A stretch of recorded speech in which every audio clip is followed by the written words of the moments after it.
My name is Suraj Vajpayee and this is the online classes of Supreme 60. So, in this lecture we will talk about the alternating current, that is the fifth chapter of our unit, that is magnetism. Okay? So, अभी तक जो हम पढ़ते हुए आए हैं वो उसमें हम बात कर रहे थे कि किस तरीके से हम मैग्नेटिक इफेक्ट्स से करंट को जनरेट कर सकते हैं. क्लियर? अब स्टूडेंट्स हमने करंट को जनरेट कर लिया है. अब हम देखना चाह रहे हैं ये करंट किस तरह की करंट होगी. ठीक है? सो मैं आपको बता दूं, the current we will discuss in this chapter is alternating current. तो ऑल्टरनेटिंग करंट क्या है, इसको समझने के पहले हमें एक चीज समझनी जरूरी है. क्या? कि मान लीजिए ये एक बल्ब है हमारे पास, ठीक है, या फिर एक फैन है, एक डिवाइस है जो करंट की मदद से ऑपरेट करेगी. क्लियर? जो करंट की मदद से चलेगी. ठीक है? तो ये बताइए, इस डिवाइस में दो जंक्शंस होंगे. एक जंक्शन से करंट एंटर करेगा और दूसरे जंक्शन से करंट बाहर आएगी. क्लियर? मान लीजिए एक बल्ब है हमारे पास. ठीक? Suppose we have a bulb. तो ये टर्मिनल, दो टर्मिनल्स हैं बल्ब के. एक टर्मिनल से करंट एंटर करेगी और दूसरे टर्मिनल से करंट बाहर जाएगी. ठीक? अब इस बल्ब को जलना है, इस बल्ब को लाइट करना है हमें, तो फिर इसमें हमें करंट फ्लो करानी पड़ेगी. सही बात है? मान लीजिए इस टर्मिनल से करंट एंटर कर रही है और मान लीजिए दूसरे टर्मिनल से करंट बाहर आ रही है. ठीक है? सो अगर हम इस करंट का डायरेक्शन रिवर्स कर दें तो क्या होगा? क्या बल्ब जलेगा कि नहीं जलेगा? आप खुद सोच के बताइए कि अगर हमने इस करंट को जीरो नहीं होने दिया एक पॉइंट पे भी, ठीक है, या फिर ये कह सकते हैं इंस्टेंटेनियसली जीरो हुई ये करंट और करंट की डायरेक्शन रिवर्स कर दी हमने. समझ पा रहे हो क्या कर रहे हैं? मतलब हम क्या करने की कोशिश कर रहे हैं कि अभी इसमें करंट राइट डायरेक्शन में है. Suppose there is a current in right direction in this bulb. Okay, like this, and we just reverse the direction of current, we just reverse the direction of current by any source. Okay, such that the current becomes zero for a very small infinitesimal time, very small interval of time. The current is zero and then the current is reversed. मतलब इतनी छोटे time के लिए current zero है कि हमें पता ही नहीं चल पाएगा. ठीक? तो ये ब्लिंक तो नहीं करेगा. The bulb will not blink. Clear? क्या होगा फिर? क्या होगा? तो ये बल्ब क्या जलेगा कि बंद हो जाएगा? मतलब करंट पहले यहां से जा रही थी और वहां से बाहर निकल रही थी. Clear? Means current initially right, left to right जा रही थी. ठीक? हमने क्या करा, करंट की डायरेक्शन चेंज कर दी और करंट राइट टू लेफ्ट जाने लगी. ठीक है? तो उस केस में क्या होगा, ये जो बल्ब है ये अभी भी जलता रहेगा. इसको फर्क नहीं पड़ता कि करंट लेफ्ट से राइट में जा रही है कि राइट से लेफ्ट में जा रही है, बस इसको करंट मिलती रहे और ये जलता रहेगा. ठीक है? इसको इस चीज से बिल्कुल भी फर्क नहीं पड़ता कि करंट का डायरेक्शन क्या है. इसी तरीके से हमारी कोई भी डिवाइस है तो उसे फर्क नहीं पड़ता कि करंट की डायरेक्शन क्या है. अगर करंट लेफ्ट टू राइट आएगी या फिर कहीं करंट राइट टू लेफ्ट जाएगी, दोनों ही केसेस में जो हमारा बल्ब है या फिर जो हमारी डिवाइस है वो वर्क करेगी. ठीक है? मतलब डिवाइसेस को ये बिल्कुल पता नहीं चल पाएगा कि करंट की डायरेक्शन चेंज हो रही है कि नहीं. तो अगर मैं भी आपसे पूछता हूँ कि इस जो हमारे पास इस समय करंट आ रही है ये ऑल्टरनेटिंग करंट है कि डीसी करंट है, डायरेक्ट करंट, तो आप क्या बोलोगे? एक्चुअली स्टूडेंट, जो हमारे पास करंट आती है, जो प्रैक्टिकली जो करंट यूज में होती है, जनरली जो करंट आती है हाउस होल्ड्स में, ठीक है, तो वो करंट ऑल्टरनेटिंग करंट होती है. ठीक है? आपने डायरेक्ट करंट का एग्जांपल भी देखा है. डायरेक्ट करंट के एग्जांपल्स में बैटरी होती है हमारी. ठीक है? The battery is the example of the source of direct current. Clear? And alternating current generator is the example of alternating current. ठीक? डायनेमो जो है वो हमारा एक ऑल्टरनेटिंग करंट जनरेटर का एग्जांपल है. क्लियर? और सोर्स का एग्जांपल है जो कि ऑल्टरनेटिंग करंट जनरेट करेगा. ठीक? Dynamo. But battery is the example of the source of direct current. ठीक है? तो हमारे घरों में इस समय जो करंट आ रही है दैट इज ऑल्टरनेटिंग करंट, और उसी की मदद से ये हमारे फैंस जो है काम कर रहे हैं, बल्ब्स काम कर रहे हैं, इलेक्ट्रिसिटी जहां पे भी हम यूज कर पा रहे हैं, that is the alternating current circuit. Okay? So अब हमें इस ऑल्टरनेटिंग करंट को ही पढ़ना है इस चैप्टर में. क्लियर? हमने स्टार्टिंग में जब बात करी थी तो वहां पे हमने magnetic effect of electric current से स्टार्ट किया था. ठीक है? उसके बाद हमने स्टूडेंट्स अर्थ के मैग्नेटिज्म को पढ़ा, and after that we had discussed the magnetic force and magnetic field.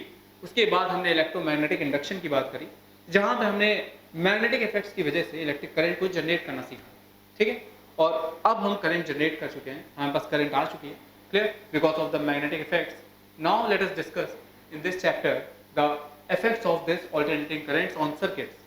ठीक है, तो क्या क्या पॉइंट्स आज हम कवर करने वाले हैं, इस चैप्टर में हम कवर करने वाले हैं, उनको देखते हैं। Clear? So the points to be covered in this chapter, in this whole chapter, not in this section, the points covered in this whole chapters are first we have to discuss about the average and RMS value of function। तो बहुत सारे तरह के functions होते हैं, trigonometric functions होते हैं, logarithmic functions होते हैं, क्लियर, एक्सपोनेंशियल फंक्शंस होते हैं और सिंपल अलजेब्रिक फंक्शंस होते हैं। ठीक, तो कोई भी फंक्शन, तो उस फंक्शन की एक एवरेज वैल्यू हो सकती है और एक आरएमएस वैल्यू हो सकती है। तो इन वैल्यूज को समझेंगे कि एवरेज वैल्यू का फिजिकल सिग्निफिकेंस क्या है, ठीक है, और ये आरएमएस वैल्यू का फिजिकल सिग्निफिकेंस क्या है, ये कैसे निकाली जाती है। ठीक, तो इनकी बात करेंगे आज हम इस चैप्टर में। ठीक, and then we will talk about the alternating current generators. ठीक, ऑल्टरनेटिंग करंट जनरेटर को मैंने एक एग्जांपल की तरीके आपको पढ़ाया है, ऑलरेडी पढ़ाया है। ठीक है, पिछले लेक्चर्स में आपने नोट्स पलट के देखोगे तो जो मैं आज पढ़ाने वाला हूँ ऑल्टरनेटिंग करंट जनरेटर है, ये आप ऑलरेडी देख चुके हो, लेकिन आज के सेक्शन में, आज की क्लास में हम इसे अच्छे से समझेंगे।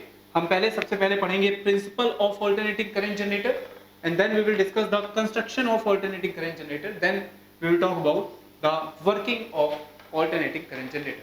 ठीक है, और यहीं से हमारी ऑल्टरनेटिंग करंट निकल के आएगी तो उसको भी हम समझेंगे कि वो करंट किस तरह की है, उसका ग्राफ समझेंगे, ठीक, और देखेंगे किस तरह से वेरी कर रही है। ओके स्टूडेंट्स, तो देखिए ऑल्टरनेटिंग करंट जो है इसका मतलब सिर्फ इतना है कि ऑल्टरनेटली ये अपनी डायरेक्शन चेंज करे। डायरेक्ट करंट का मतलब सिर्फ इतना है कि करंट जो है ये एक फिक्स डायरेक्शन में होगी। ठीक है, अब समझिएगा, for example there is a circuit of resistance R, ठीक है, और इस सर्किट से ये एक सोर्स लगा हुआ है। एक बार ये सोर्स हमने डायरेक्ट करंट का लगाया, ठीक है, मतलब यहाँ पे बैटरी लगी हुई है और इस बैटरी की वजह से ये जो सोर्स है यहाँ से करंट जा रही है, एक पर्टिकुलर डायरेक्शन में जाएगी और ये बल्ब जो है, ये रेजिस्टर जो है, इस पे करंट पहुंचेगी और ये हीट लॉस में पार्टिसिपेट करेगा। ठीक है, या फिर हम ये कह सकते हैं कि ये लाइटिंग इफेक्ट जनरेट करेगा अगर ये बल्ब है।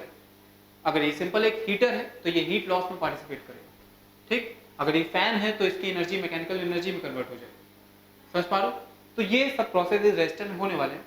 अब यहाँ पे आपने सोर्स कौन सा लगाया है ये डिपेंड करेगा कि इस सर्किट में क्या क्या होने वाला है। अभी तो मैंने सिर्फ इसमें एक रेजिस्टर लगाया, हो सकता है हम कैपेसिटर भी लगा सकते हैं। ठीक है, एक सर्किट में कैपेसिटर भी हो सकता है भाई, ठीक है, और इसी सर्किट में एक इंडक्टर भी हो सकता है। Clear?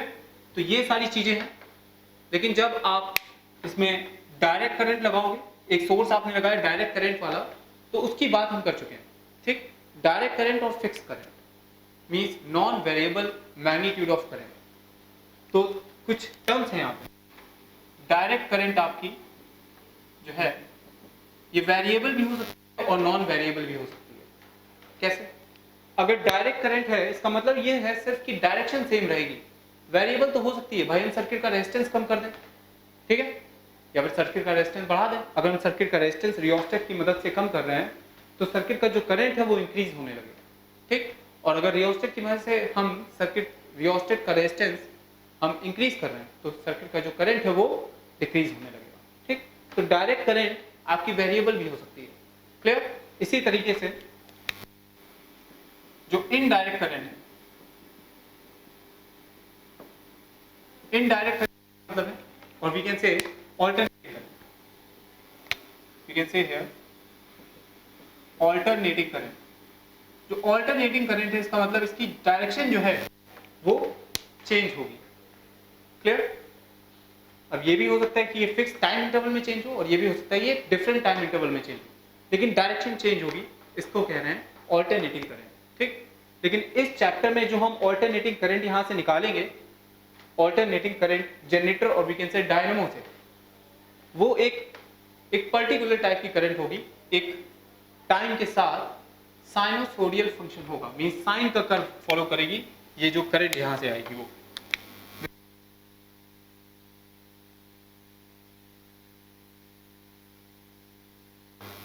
This will be your sinusoidal current. Clear?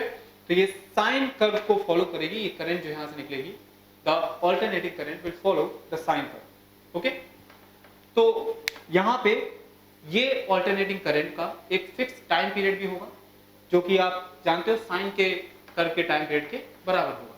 Clear?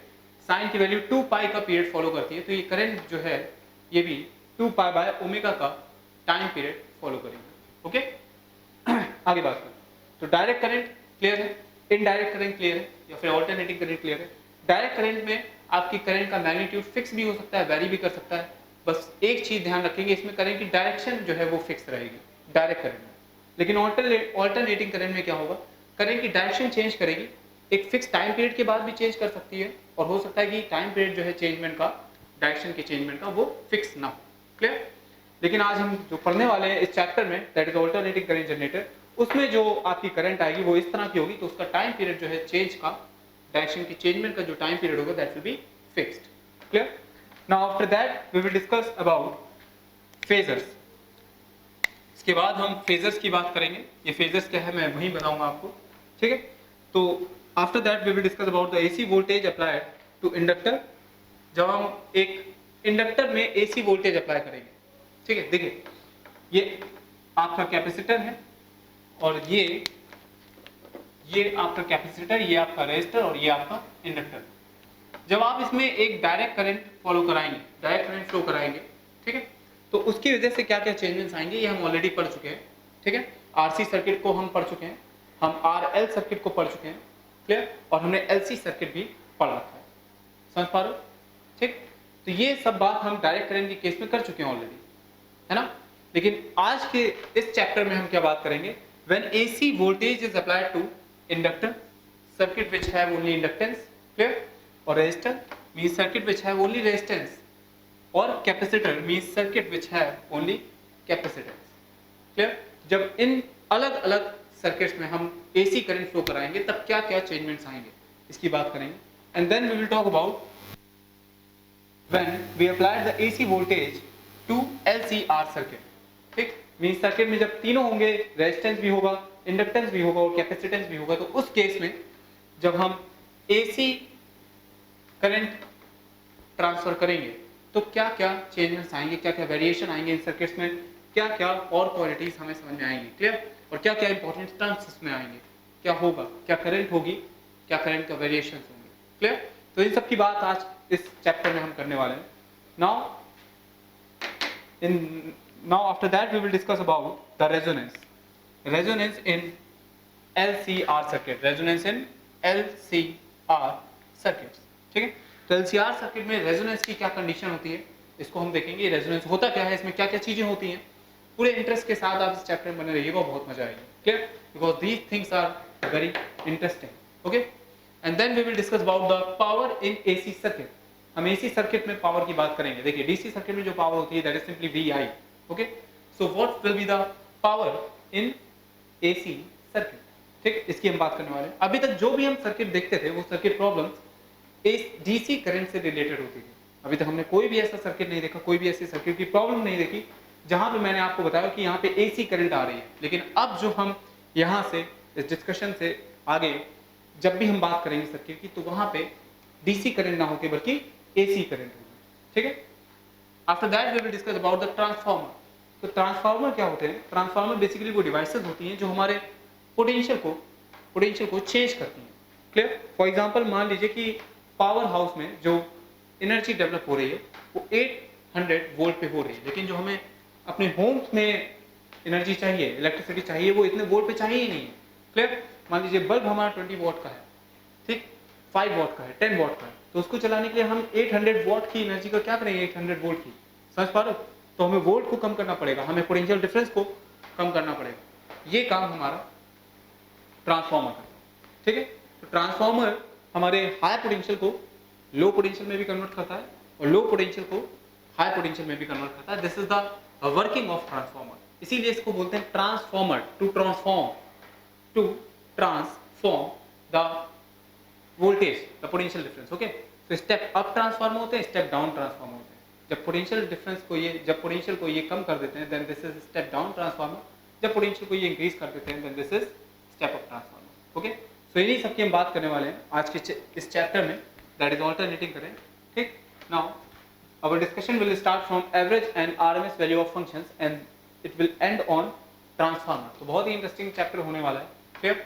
अभी जो हमने बात करी उन सारी चीजों का इसमें यूज भी आपको देखने को मिलेगा। आपको इंडक्टर का यूज भी देखने को मिलेगा, आपको रेजिस्टर का यूज भी देखने को मिलेगा और कैपेसिटर का यूज भी देखने को मिलेगा। और जब ये तीनों के तीनों डिवाइसेस एक ही सर्किट में लगे होंगे, एक ही सीरीज में लगे होंगे, तो उसको भी, इस सर्किट को भी हम एनालाइज करेंगे। क्लियर? तो बहुत ही इंटरेस्टिंग चैप्टर होने वाला है और आपके लिए ये एक एडवाइस है, एक सजेशन है कि जो भी अभी तक आपने पढ़ रखा है मैग्नेटिज्म की यूनिट में, वो सब चीज़ें रिवाइज करके इसको कंटिन्यू कीजिएगा, ठीक? तभी आपके लिए ये बेनिफिशियल होगा। ओके, चलिए। Okay student, now let us discuss the average and RMS value of a function. ठीक है, तो आप समझ रहे होंगे कि यहाँ पे मैथ्स कैसे आ गई, ये फंक्शन क्यों हम डिस्कस कर रहे हैं। क्लियर? तो यहाँ पे डिस्कस सिर्फ इसलिए कर रहे हैं क्योंकि यहाँ पे कुछ चीज़ें यूज होंगी, फिर जो सिंपल मैथमेटिक्स की हैं, that is average value and RMS value. तो यहाँ पे मैं आपको बताऊंगा, इसका बहुत इंपॉर्टेंट यूज होने वाला है। ऑल्टरनेटिंग करंट में जो हमारा फंक्शन आता है करंट, वो एक्चुअली साइन कर्व होता है। ठीक है, वो एक साइन का फंक्शन होता है, तो उसकी आरएमएस, उस करंट की आरएमएस वैल्यू और एवरेज वैल्यू हमें निकालनी होती है। उससे कुछ फिजिकल सिग्निफिकेंस हम ड्रॉ करते हैं, कुछ कंक्लूजन्स ड्रॉ करते हैं जो बहुत इंपॉर्टेंट होते हैं। ठीक है, सो इसको समझने के लिए आपको एवरेज वैल्यू और आरएमएस वैल्यू को समझना जरूरी है। ठीक है, तो चलिए स्टार्ट करते हैं। एक फंक्शन है हमारे पास एफ ऑफ एक्स, और ये एक्स के साथ उसका ग्राफ है। ठीक, so suppose our function f of x will be just like this, sin x times. Okay, और it can be a general function of parabolic function, let it to be minus x square times, okay, minus x square plus 1, just like this. Okay, so there is a function of x, clear, and suppose this is the general graph of that function with respect to x. ठीक है, अब आपको इस function का की average value find out करनी है। ठीक, तो एवरेज वैल्यू का क्या मतलब है, आप अच्छे से जानते हो कि हमें फंक्शंस को, average means what is average?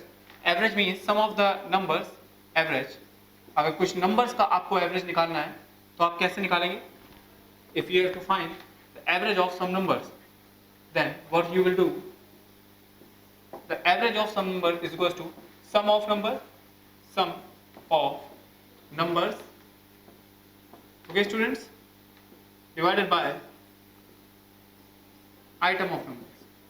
okay, so sum of number मतलब जितने भी numbers हैं आपके पास उन सबको add up कर दीजिए। clear, and divided by items of the number मतलब कितने numbers हैं। इसी तरीके से तो हम average निकालते हैं। suppose we have to find the strength, the age of the average of the age of this class. clear, जितने भी स्टूडेंट्स देख रहे हैं मेरे लेक्चर्स, उन सबके एज का हमें अगर एवरेज निकालना हो, ठीक है, so average, I think average will be approx 90। Clear भाई, कुछ 18 के होंगे, ऐसा नहीं सारे के सारे स्टूडेंट 19 के होंगे, कुछ 20 के होंगे, कुछ 21 के होंगे, कुछ 18 के होंगे। ठीक है, सो जितने भी लोग देख रहे हैं ये वीडियो, उनका अगर हम एवरेज ले लें, means sum of the their ages divided by total number of students which have seen this video. ठीक है, सो अगर हम इस तरह से एवरेज निकालते हैं तो आपका एजेस का एवरेज आ जाएगा। ठीक है, सो एवरेज का क्या मतलब है कि आप सम करोगे टोटल क्वांटिटीज का divided by number of quantities. Okay, तो इसी तरीके से अगर हम यहाँ पे इस फंक्शन की एवरेज वैल्यू निकालते हैं तो क्या मतलब होगा, हमें फंक्शन की हर पर्टिकुलर एक्स पे जो वैल्यू मिल रही है उस वैल्यू को हमें सम करना होगा। फिर हर पर्टिकुलर एक्स पे जो वैल्यू मिल रही है। Okay students, so we have to just add up these values. इसका मतलब क्या है, हमें इस तरह की हर वर्टिकल लाइन को ऐड करना होगा। क्लियर, समझ पा रहे हो? या फिर हम यूं बोलें कि हमें इस कर्व के अंडर का एरिया चाहिए होगा। क्लियर, हम इस तरह की हर एक वर्टिकल लाइन को ऐड करना चाहेंगे। इस तरह की जितनी वर्टिकल लाइन आ रही है, these are the values of this function. These vertical lines are the value of this function. Okay, at particular x. Clear? तो हमें सबसे पहले तो इन वर्टिकल लाइंस को ऐड करना होगा। ठीक है, उसके बाद हमें नंबर ऑफ वर्टिकल लाइन से डिवाइड करना होगा। कितनी वर्टिकल लाइंस होंगी उनसे हमें डिवाइड भी करना होगा। Clear, so the formula of average, अगर देखा जाए कि एवरेज कैसे निकालते हैं, ठीक है, तो आपको एरिया अंडर द कर्व निकालना पड़ेगा सबसे पहले। क्लियर, और फिर उसके बाद इस कर्व की लेंथ जो है एक्स एक्सिस में, उससे डिवाइड करना पड़ेगा। ठीक, ये जो लेंथ है यही आपको बता रही है कि कितनी क्वांटिटीज हैं। Item of the number is this length है x. Clear, so suppose you have to find the average of this function from x1 to x2, let it to be x1 and let it to be x2 here. Okay, and you have to find the average of this function, average value of this function from x1 to x2.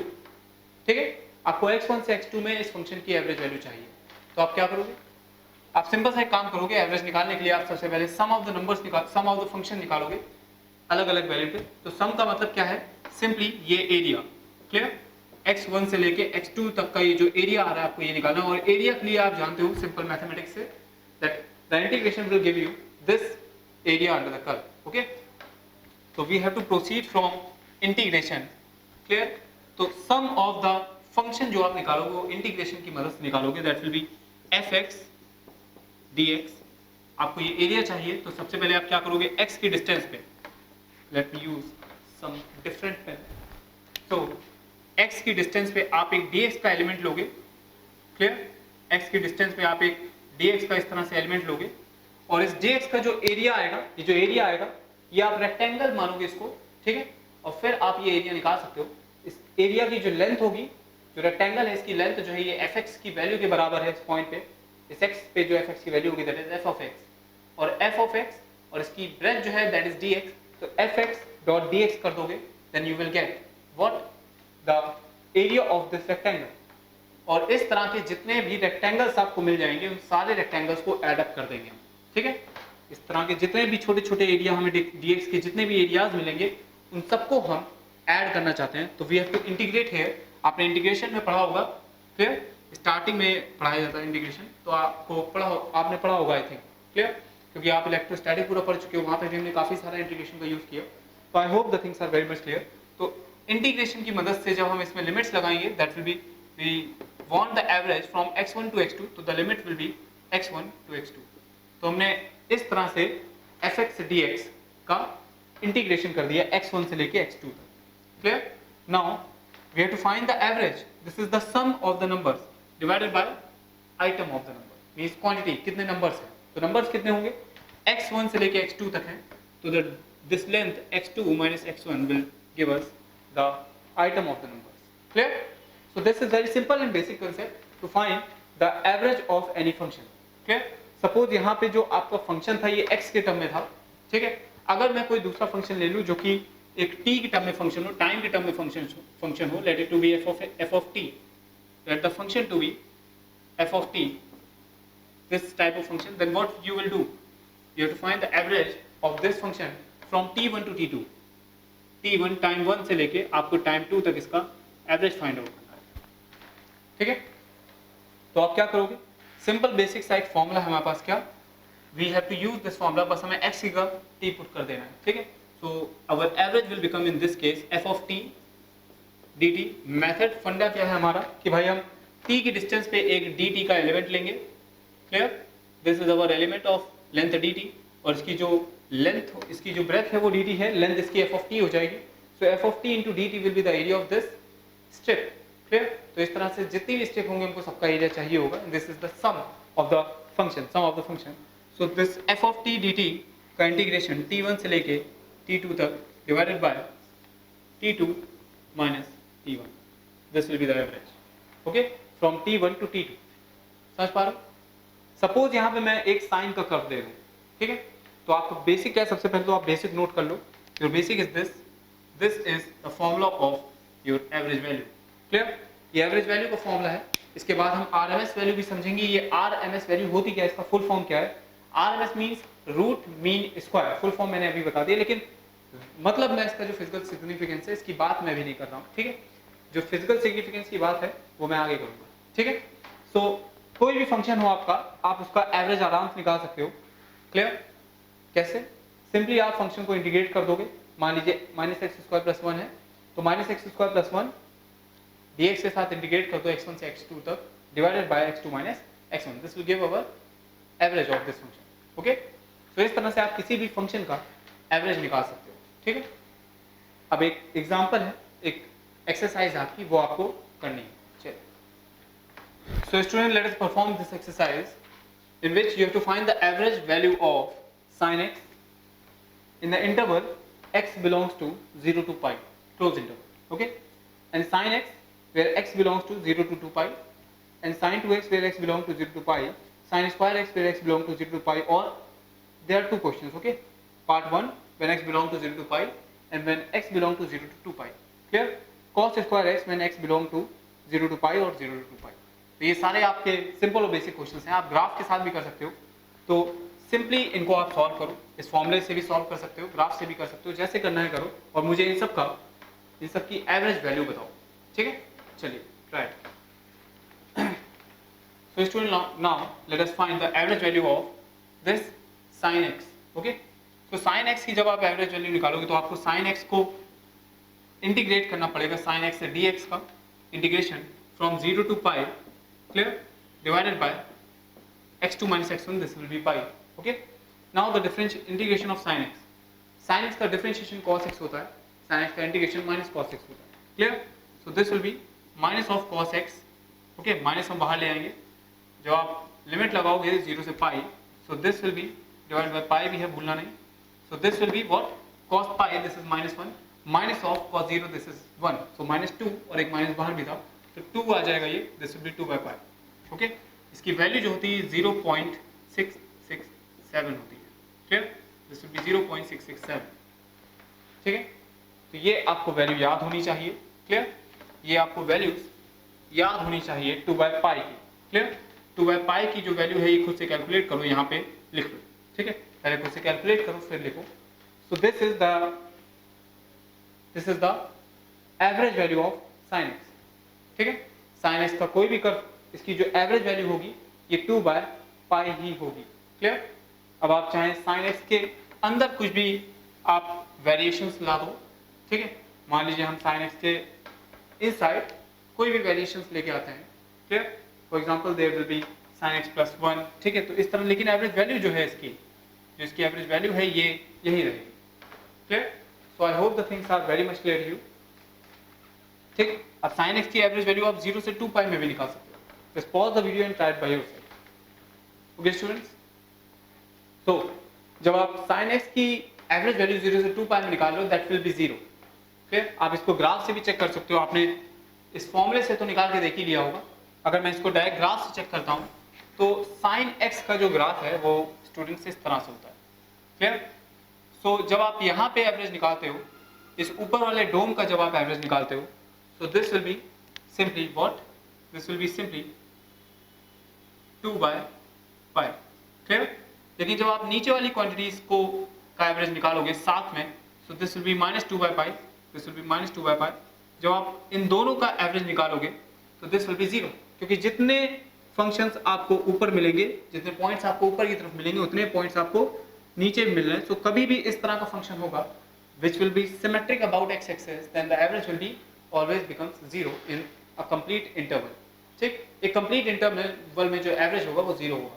अगर आपसे कहा जाए 0 से पाई के बीच में average निकालना है, if you have to find the average between 0 and 5, then this will be what, 2 by pi, clear। and if you have to find the average between 0 to 2 pi, then this will be 0।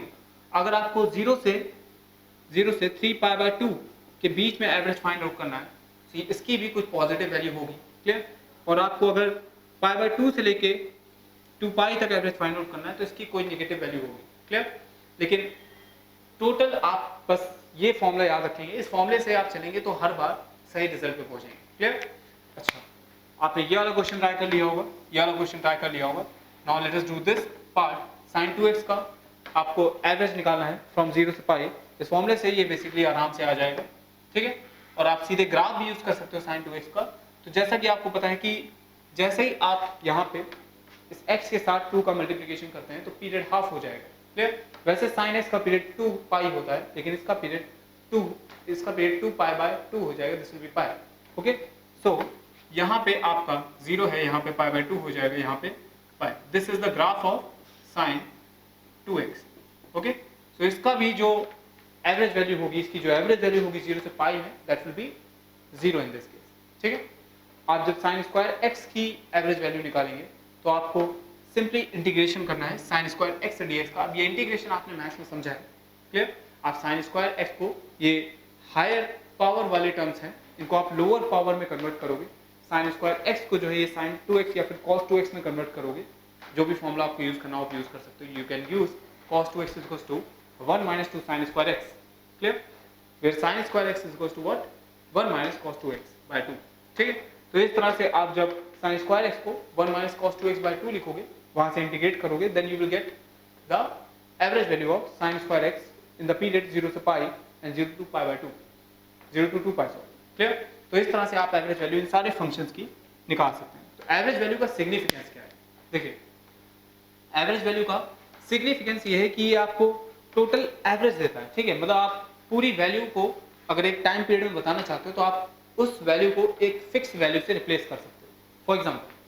For example कि यहाँ पे जो students हैं उनकी height, हर student की height अपनी अलग अलग होगी, ठीक है। लेकिन हम बोल सकते हैं कि एक एवरेज हाइट है इस क्लास की, ठीक है। तो एवरेज को कंपेयर करना ज़्यादा आसान होता है, वेरिएबल्स को कंपेयर करने से ज़्यादा आसान होता है कि उस वेरिएबल का एक एवरेज निकाल लिया जाए और उसको आपस में कंपेयर कर लिया जाए। फॉर एग्जाम्पल, दो क्लासेस हमारे पास, एक क्लास की जो एवरेज हाइट है that is suppose 5 foot, clear. और दूसरे क्लास के जो स्टूडेंट्स हैं उनकी जो एवरेज है हाइट का दैट विल बी 6 फुट। तो हम बोलेंगे कि भाई जो दूसरी क्लास है उसके स्टूडेंट्स की जो हाइट है वो ज़्यादा है इस वाले क्लास के स्टूडेंट की हाइट से, clear. So this is simple consequence, simple results of, और we can say simple conclusion of average, ठीक है। और इसी तरीके से जब हम एवरेज करंट की बात करेंगे, ठीक है, जब हम एवरेज करंट की बात करेंगे तो वो डिपेंड करेगा कि आप किस पीरियड में एवरेज करंट निकाल लो। मतलब आप 0 से पाई के बीच में निकाल लो, एवरेज वैल्यू आप किस पीरियड में निकाल लो। किसी फंक्शन की जब हम एवरेज वैल्यू की बात करते हैं तो ये पीरियड बहुत इंपॉर्टेंट है स्टूडेंट्स। जब हम फंक्शन की एवरेज की बात करते हैं, ठीक है, कि भाई हम x1 से x2 तक देख रहे हैं, हम x2 माइनस x1 करेंगे नीचे। जब हम 0 से 2 पाई की बात करेंगे तो नीचे 2 पाई आएगा, 2 पाई माइनस 0। जब हम 0 से पाई की बात करेंगे तो नीचे डिवाइड में पाई माइनस 0 आएगा। तो ये चीजें कुछ इंपॉर्टेंट चीजें ये आपको ध्यान रखनी है। Now let us talk about the RMS value, okay, root mean square value.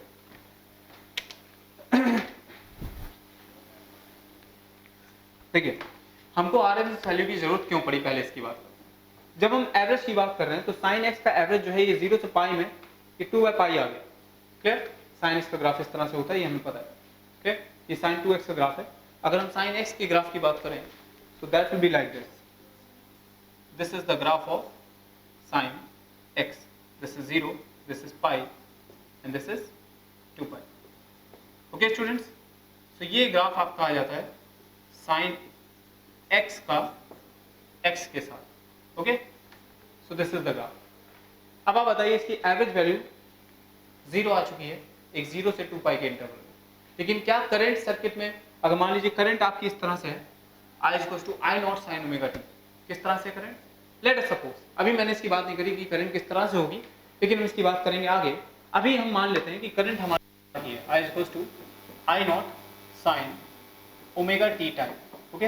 इसका मतलब क्या है, ये हमारा अगर सर्किट है कोई, let us suppose this is our circuit, so this is a source of current, this is a source of current like this, तो आई नॉट साइन, इस तरह से करंट जा रही है। मतलब अगर साइन के ग्राफ को हम देखें तो करंट पहले इंक्रीज होगी फिर 0 हो जाएगी, 0 से इंक्रीज होगी, क्लियर, इस पर्टिकुलर डायरेक्शन, फिर 0 हो जाएगी। उसके बाद करंट डायरेक्शन चेंज कर लेगी अपनी, फिर इंक्रीज होगी फिर 0 हो जाएगी।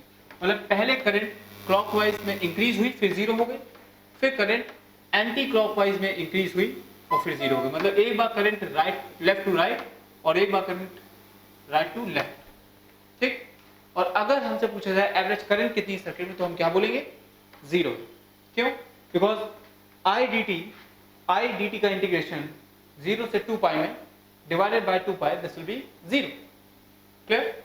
तो इस वजह से जो करंट है एवरेज वैल्यू करंट की 0 हो गई। लेकिन क्या इस सर्किट में कोई करंट नहीं है, क्या ये बल्ब जो है ये जलेगा, नहीं जलेगा, क्लियर। तो इस वजह से हमें करंट की एक एक्चुअल वैल्यू की जरूरत पड़ रही है।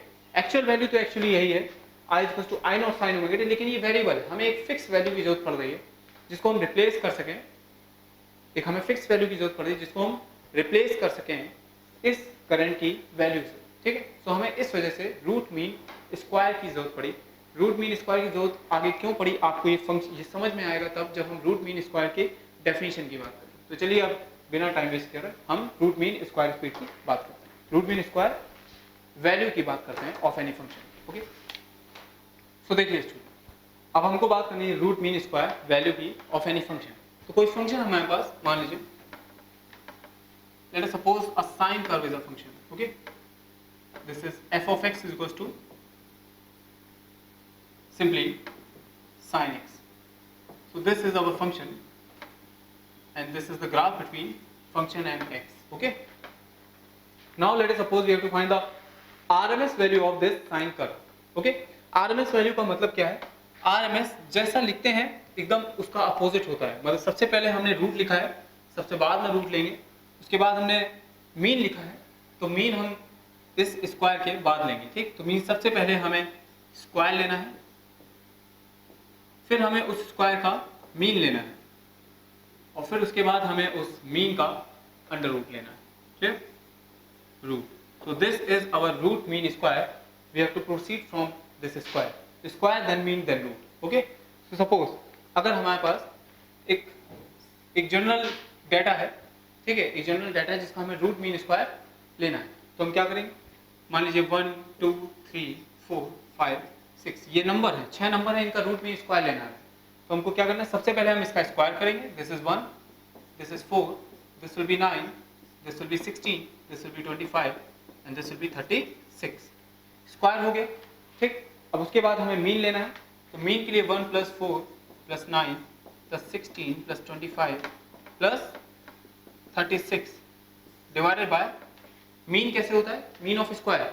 Mean of square means sum of the square divide by number of the square. 1 2 3 4 5 and 6. So this will be our mean. Then what we have to do? We have to take the under root now. So this is the root mean square value of this data. 1 2 3 4 5 6 का जो root mean square value है वो ये आ चुकी है. समझ पा रहे हो? तो हम किस तरह से निकालते हैं रूट मीन स्क्वायर वैल्यू, ये अब आपको समझ में आ चुका है. रूट मीन स्क्वायर वैल्यू का मतलब क्या है? ठीक है. सबसे पहले हमें स्क्वायर करना है, फिर हमें मीन लेना है उस स्क्वायर का, फिर हमें अंडर रूट लेना है. क्लियर? तो इसी तरीके से अब हम आगे प्रोसीड कर रहे हैं. इस फंक्शन की हमें रूट मीन स्क्वायर वैल्यू चाहिए. ठीक है. तो चलिए सबसे पहले हम क्या करेंगे? इस फंक्शन की जनरल वैल्यू लेंगे f of x, इसको हम स्क्वायर करेंगे. So this will become f of x का होल स्क्वायर. ठीक है. और we can say f of x to the power 2. ठीक. अब हमें उसका मीन लेना है. अगर आपको f of x का एवरेज लेना है, ध्यान से सुनिए, अगर आपको f of x का एवरेज लेना है तो आप क्या करोगे? f of x dot dx का इंटीग्रेशन कर दोगे. ठीक है. लिमिट लगा दोगे x1 से x2. लेकिन आपको f of x स्क्वायर का मीन लेना है तो आप क्या करोगे? f of x के होल स्क्वायर का इंटीग्रेशन करोगे dx के टर्म में x1 से x2. क्लियर? तो यहाँ पे ये थोड़ी चीज आपको समझनी है कि अगर हमें सिर्फ f of x का मीन लेना हो तो हम क्या करते थे? याद होगा f of x dot dx का इंटीग्रेशन x1 से x2 डिवाइडेड बाय x1 से x2 divided by x2 minus x1. ये तो करते हैं जब हमें f of x का एवरेज लेना होता था. Mean of f of x. Clear? अब हमें मीन f of x का नहीं लेना है, अब हमें मीन f of x के स्क्वायर का लेना है. This is square mean. Okay. So the mean of f of x to the power 2 is simply written as what?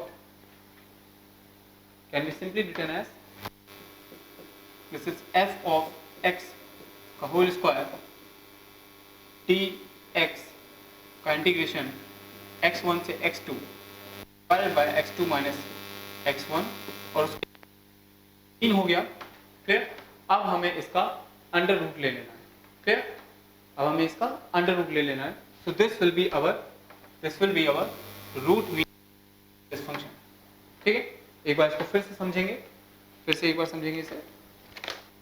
Okay student, now फिर से एक बार देखते हैं कि भाई root mean square value of f of x का formula क्या होगा. जैसे हमने वहां पे फॉर्मूला देखा था एवरेज वैल्यू का, that is f of x dx का इंटीग्रेशन x1 से x2 divided by x2 minus x1. उसी तरह से रूट मीन स्क्वायर वैल्यू का क्या फॉर्मूला आ रहा है. ठीक है. तो पहले तो आप ये समझ चुके हो, तो इसको मैं रफ कर देता हूं यहां से. Now the formula for root mean square value of any function is simply RMS. Value is equals to what? This is simply, पहले हमें f of x का स्क्वायर करना है, फिर उसका हमें मीन लेना है. दिस इज मीन x1 से x2 तक. क्लियर? ये उसका मीन हो गया. उसके बाद हमें क्या करना है? उसके बाद हम इस चीज का अंडर रूट ले लेंगे. So this is our root mean square value of any function. याद रखिएगा ये जो अंडर रूट है ये डिनोमिनेटर में भी होगा. क्लियर? लोग गलती कर देते हैं, डिनोमिनेटर में अंडर रूट नहीं लगाते हैं, ये पूरे में अंडर रूट है। This is your formula for root mean square value, root mean square value. तो जल्दी से आप साइन एक्स की रूट मीन स्क्वायर वैल्यू निकाल दो, साइन एक्स की रूट मीन स्क्वायर वैल्यू निकाल दो।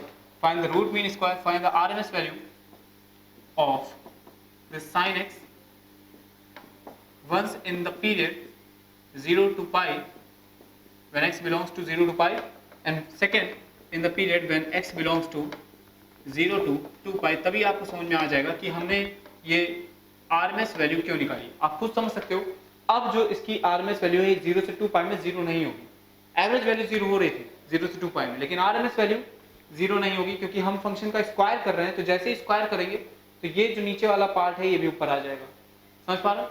मतलब नेगेटिव वाला भी पॉजिटिव की तरह ट्रीट होने लगा।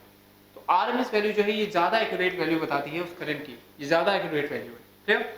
अगर हमसे कहा जाए कि आप एक ऐसी वैल्यू बताओ, एक करंट की ऐसी वैल्यू बताओ जिसको आप रिप्लेस कर सको। अगर करंट मान लो आपका I equals to something function of x है, समथिंग फंक्शन ऑफ x है जो कि साइन का फंक्शन है, तो अगर आपसे पूछा जाता है कि आप बताओ इस करंट को आप आरएमएस वैल्यू से रिप्लेस करोगे कि एवरेज वैल्यू से रिप्लेस करोगे, तो हम एवरेज वैल्यू से बिल्कुल नहीं रिप्लेस करेंगे, क्योंकि एवरेज वैल्यू कंप्लीट इंटरवल में हमने देखा यहाँ पे इस केस में एवरेज वैल्यू जो है वो 0 हो चुकी है, तो 0 करंट से नहीं रिप्लेस कर सकते हैं। ठीक, तो हम उसको आरएमएस वैल्यू से रिप्लेस करेंगे। ठीक है, अगर हमसे कहा जाए इस एसी करंट को हटा के हमें एक डीसी करंट लगानी है तो उसकी वैल्यू क्या होनी चाहिए, तो आप बोलोगे उसकी वैल्यू आरएमएस वैल्यू के बराबर होनी चाहिए। ठीक है, तो आरएमएस वैल्यू जब आप 0 से पाई के लिए निकालोगे और 0 से 2 पाई के लिए निकालोगे तो दोनों के लिए आरएमएस वैल्यू सेम आएगी। You have to find, just try it, pause the video and do it by yourself. So I hope कि आपने ट्राई किया होगा। अगर आपने ट्राई किया है तो साइन एक्स की जो एवरेज वैल्यू है वो 0 आएगी 0 से 2 पाई में, लेकिन इसकी जो आरएमएस वैल्यू आएगी वो चलिए निकाल देते हैं।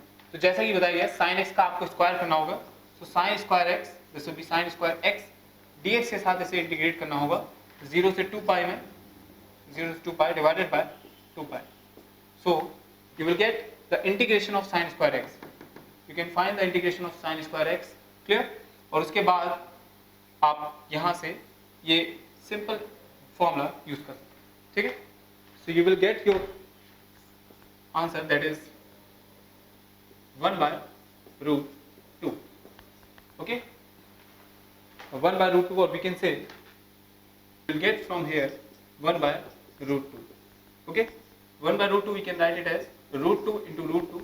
root 2 की वैल्यू 1.4 होती है, 1.414, so this will be 0.707. Okay, so 0.707 जो है ये आपको RMS वैल्यू मिल गई है sin x की। ठीक, चाहे आप 0 से 2 पाई के इंटरवल में निकालो, चाहे आप 0 से पाई के इंटरवल में निकालो, जो वैल्यू है वो दोनों की केस में यही आएगी। ठीक है, तो ये एक फायदा होता है हमारी आरएमएस वैल्यू का कि आरएमएस वैल्यू जो है ये आपकी कंप्लीट इंटरवल में 0 नहीं हो सकती। ठीक, ऐसा हो सकता है एवरेज वैल्यू 0 हो जाए, लेकिन आरएमएस वैल्यू कभी 0 नहीं होगी। क्यों नहीं होगी? क्योंकि आप जब फंक्शन का स्क्वायर करते हो तो अपने आप ये ऊपर आ जाएगा, सब पॉजिटिव का एडिशन हो जाएगा। यहाँ पे जब हम स्क्वायर का, यहाँ पे सारे फंक्शन अगर स्क्वायर में है, ठीक है, तो स्क्वायर जो है एक पॉजिटिव वैल्यू होती है हमेशा, और जब इस तरह के सारे स्क्वायर्स हम ऐड करेंगे तो जो अपना रिजल्ट है वो भी पॉजिटिव ही आएगा। ठीक है, तो इस वजह से आरएमएस वैल्यू की जो आरएमएस वैल्यू होगी this will always be positive, always greater than 0, but average value can be 0, can be smaller than 0 also. Okay, वो एवरेज वैल्यू जो है वो डिपेंड करेगा कि आप किस पीरियड में कर रहे हो। ठीक है, किस पीरियड में एवरेज निकाल रहे हो, लेकिन आरएमएस वैल्यू जो है ये हमेशा पॉजिटिव आएगी। ठीक, अब इस चीज का हम काफी यूज करने वाले हैं in this chapter when we will discuss the alternating current. ठीक है, तो अब सबसे पहले हम ऑल्टरनेटिंग करंट के सोर्स की बात करेंगे कि ऑल्टरनेटिंग करंट जनरेट कैसे होता है। So the alternating current is generated by a machine that is dynamo. Clear? और we can say alternating current dynamo. Clear? तो उसकी बात करते हैं, उसके प्रिंसिपल की बात करेंगे कि कैसे करंट जनरेट होती है, उसके बिहाइंड प्रिंसिपल क्या है, और उसके बाद हम करेंगे कंस्ट्रक्शन की, then we will talk about the working of dynamo. Okay, so let us start. Okay, so now let us talk about the alternating current generator, or we can say dynamo. ठीक, तो ये आपका एक dynamo का structure है। This is the diagram. यहाँ पे एक नॉर्थ पोल लगा हुआ है, एक हाईली कॉन्सेंट्रेटेड नॉर्थ पोल है यहाँ पे। क्लियर? एक काफी हाई मैग्नेटिक फील्ड का बार मैग्नेट रखा हुआ है। ठीक है, और यहाँ पे ये एक साउथ पोल है। ठीक है, इस तरह से साउथ पोल रखा हुआ है।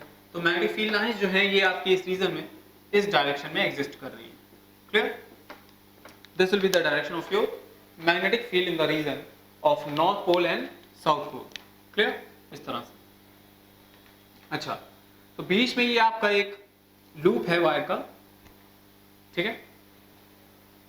The loop is such that the at t equals to 0, at t equals to 0 पे जो आपका एंगल है between the magnetic field and the area vector of the loop that will be 0. मतलब आपकी जो एरिया वेक्टर है इस loop का, ये लूप इस तरह से कि यहाँ से ये अंदर गया, ऊपर बाहर, और इस तरह से आपका ये लूप रखा हुआ है. So suppose this is your loop in the presence of these magnetic field lines, और इसका जो एरिया वेक्टर है ये हम बोल रहे हैं कि परपेंडिकुलर टू द एरिया जो है, this is perpendicular to the magnetic field lines, means area vector is always is at t equals to 0. Area vector at t equals to 0 will be parallel to the magnetic field lines. Okay, so ये आपका initial case हो गया. So initial case में at t equals to 0, theta equals to 0 simply. Clear? ये चीज आपको ध्यान रखनी है.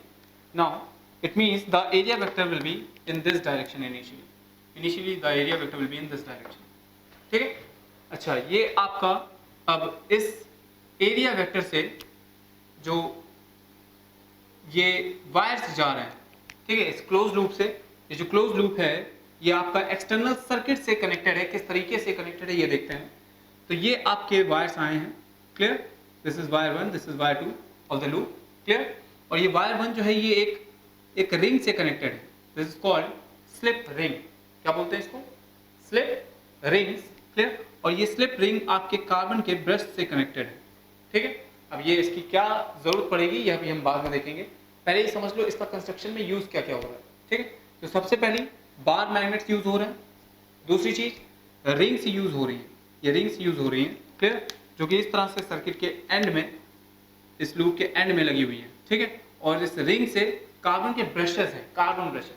ठीक है. अब इसकी क्या जरूरत पड़ेगी इसकी बात हम करेंगे. ठीक. सो and the carbon brushes is connected to the wire and the wire is connected to a bulb. Again the bulb is connected to wire and this is second part. ठीक है. ये जो वायर है ये सेकेंड वायर के इस loop के second wire में कनेक्ट हो जाता है इस तरह से. क्लियर? ये आपका बल्ब है, ये बार मैग्नेट्स हैं. This coil which is in the magnetic field is called armature. ये जो coil perpendicular to the magnetic field रखी हुई है इसको हम आर्मेचर बोलते हैं. ठीक है. So this is the construction of dynamo. This is basic construction of dynamo. ठीक है. और we can say AC generator. ठीक. अब समझते हैं इसका प्रिंसिपल क्या है, इसका क्या होगा. तो students, electromagnetic induction is the principle of this alternating current generator. ठीक है. इलेक्ट्रोमैग्नेटिक इंडक्शन, या फिर हम ये भी बोल सकते हैं that whenever the flux is changed, whenever there is a change in flux related to a closed loop, then there will be a induced current developed in the loop. The direction of that induced current will be such that it will oppose the cause of its generation, and its EMF is always proportional to the magnitude of EMF is always proportional to the rate of change of magnetic flux. ठीक है. तो इस तरह से हम इस पूरे law को डिफाइन कर सकते हैं. ठीक है. इस प्रिंसिपल में, लेकिन मैं पूरे लॉ को नहीं डिफाइन कर रहा हूँ क्योंकि ऑलरेडी मैं Faraday first law, Faraday second law और लेंज लॉ को बता चुका हूँ. ठीक है. तो वो आपके पास रिटन है. आप अगर आपसे पूछा जाए what is the principle of AC generator, तो आप तीनों लॉ भी बता सकते हो. ठीक है. यहाँ पे मैंने सिंपल सा ये लिखा है electromagnetic induction in a close loop, simply. तो तीनों लॉ आप समझ सकते हो, मैंने यहाँ पे लिख दिए हैं. क्लियर? जो कि मैंने आपको फर्स्ट लेक्चर में, इलेक्ट्रोमैग्नेटिक इंडक्शन के फर्स्ट लेक्चर में आपको नोट करवाया. ठीक है. तो तीनों लॉ जो है ये इसका प्रिंसिपल हो जाएंगे. And the construction is simply bar magnet, slip rings, brushes, armature. ठीक है. बार मैग्नेट्स क्या है? ये जो मैग्नेट का कॉम्बिनेशन है. स्लिप रिंग्स जो रिंग्स लगी हैं eight the end of the armature. Clear? और ब्रशेस क्या है? ब्रशेस जो है रिंग्स के साथ कनेक्टेड कार्बन के ब्रशेस होते हैं ताकि करंट पास आउट करता है. अभी वर्किंग हम समझेंगे, वर्किंग अभी मैं नहीं बता रहा हूँ. ठीक है. This is simple construction and this is our armature. Armature क्या है? वही क्लोज लूप जिसमें मैग्नेटिक फ्लक्स हम चेंज कराएंगे. ठीक है. अब कैसे चेंज कराएंगे इसको देखते हैं. ठीक. So this is basic construction. Now let us come to the working of the dynamo. अब हम वर्किंग पे आते हैं. ठीक है.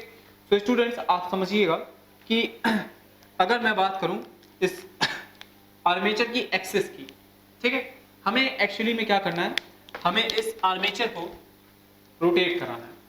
अभी आप समझिएगा, एकदम कुछ लिखने नहीं वाला हूं मैं, सिर्फ आपको वर्किंग समझा रहा हूं. बहुत ध्यान से, आराम से समझिएगा, खुद से भी कर सकते हो आप. ठीक है, बहुत ही बेसिक है, चीज़ें काफ़ी बेसिक हैं, कुछ नया नहीं होने वाला, ठीक है, सब आपको पता है, उन्हीं जो चीज़ें आपको पता है उन्हीं का हम यूज़ करने वाले हैं, ठीक है।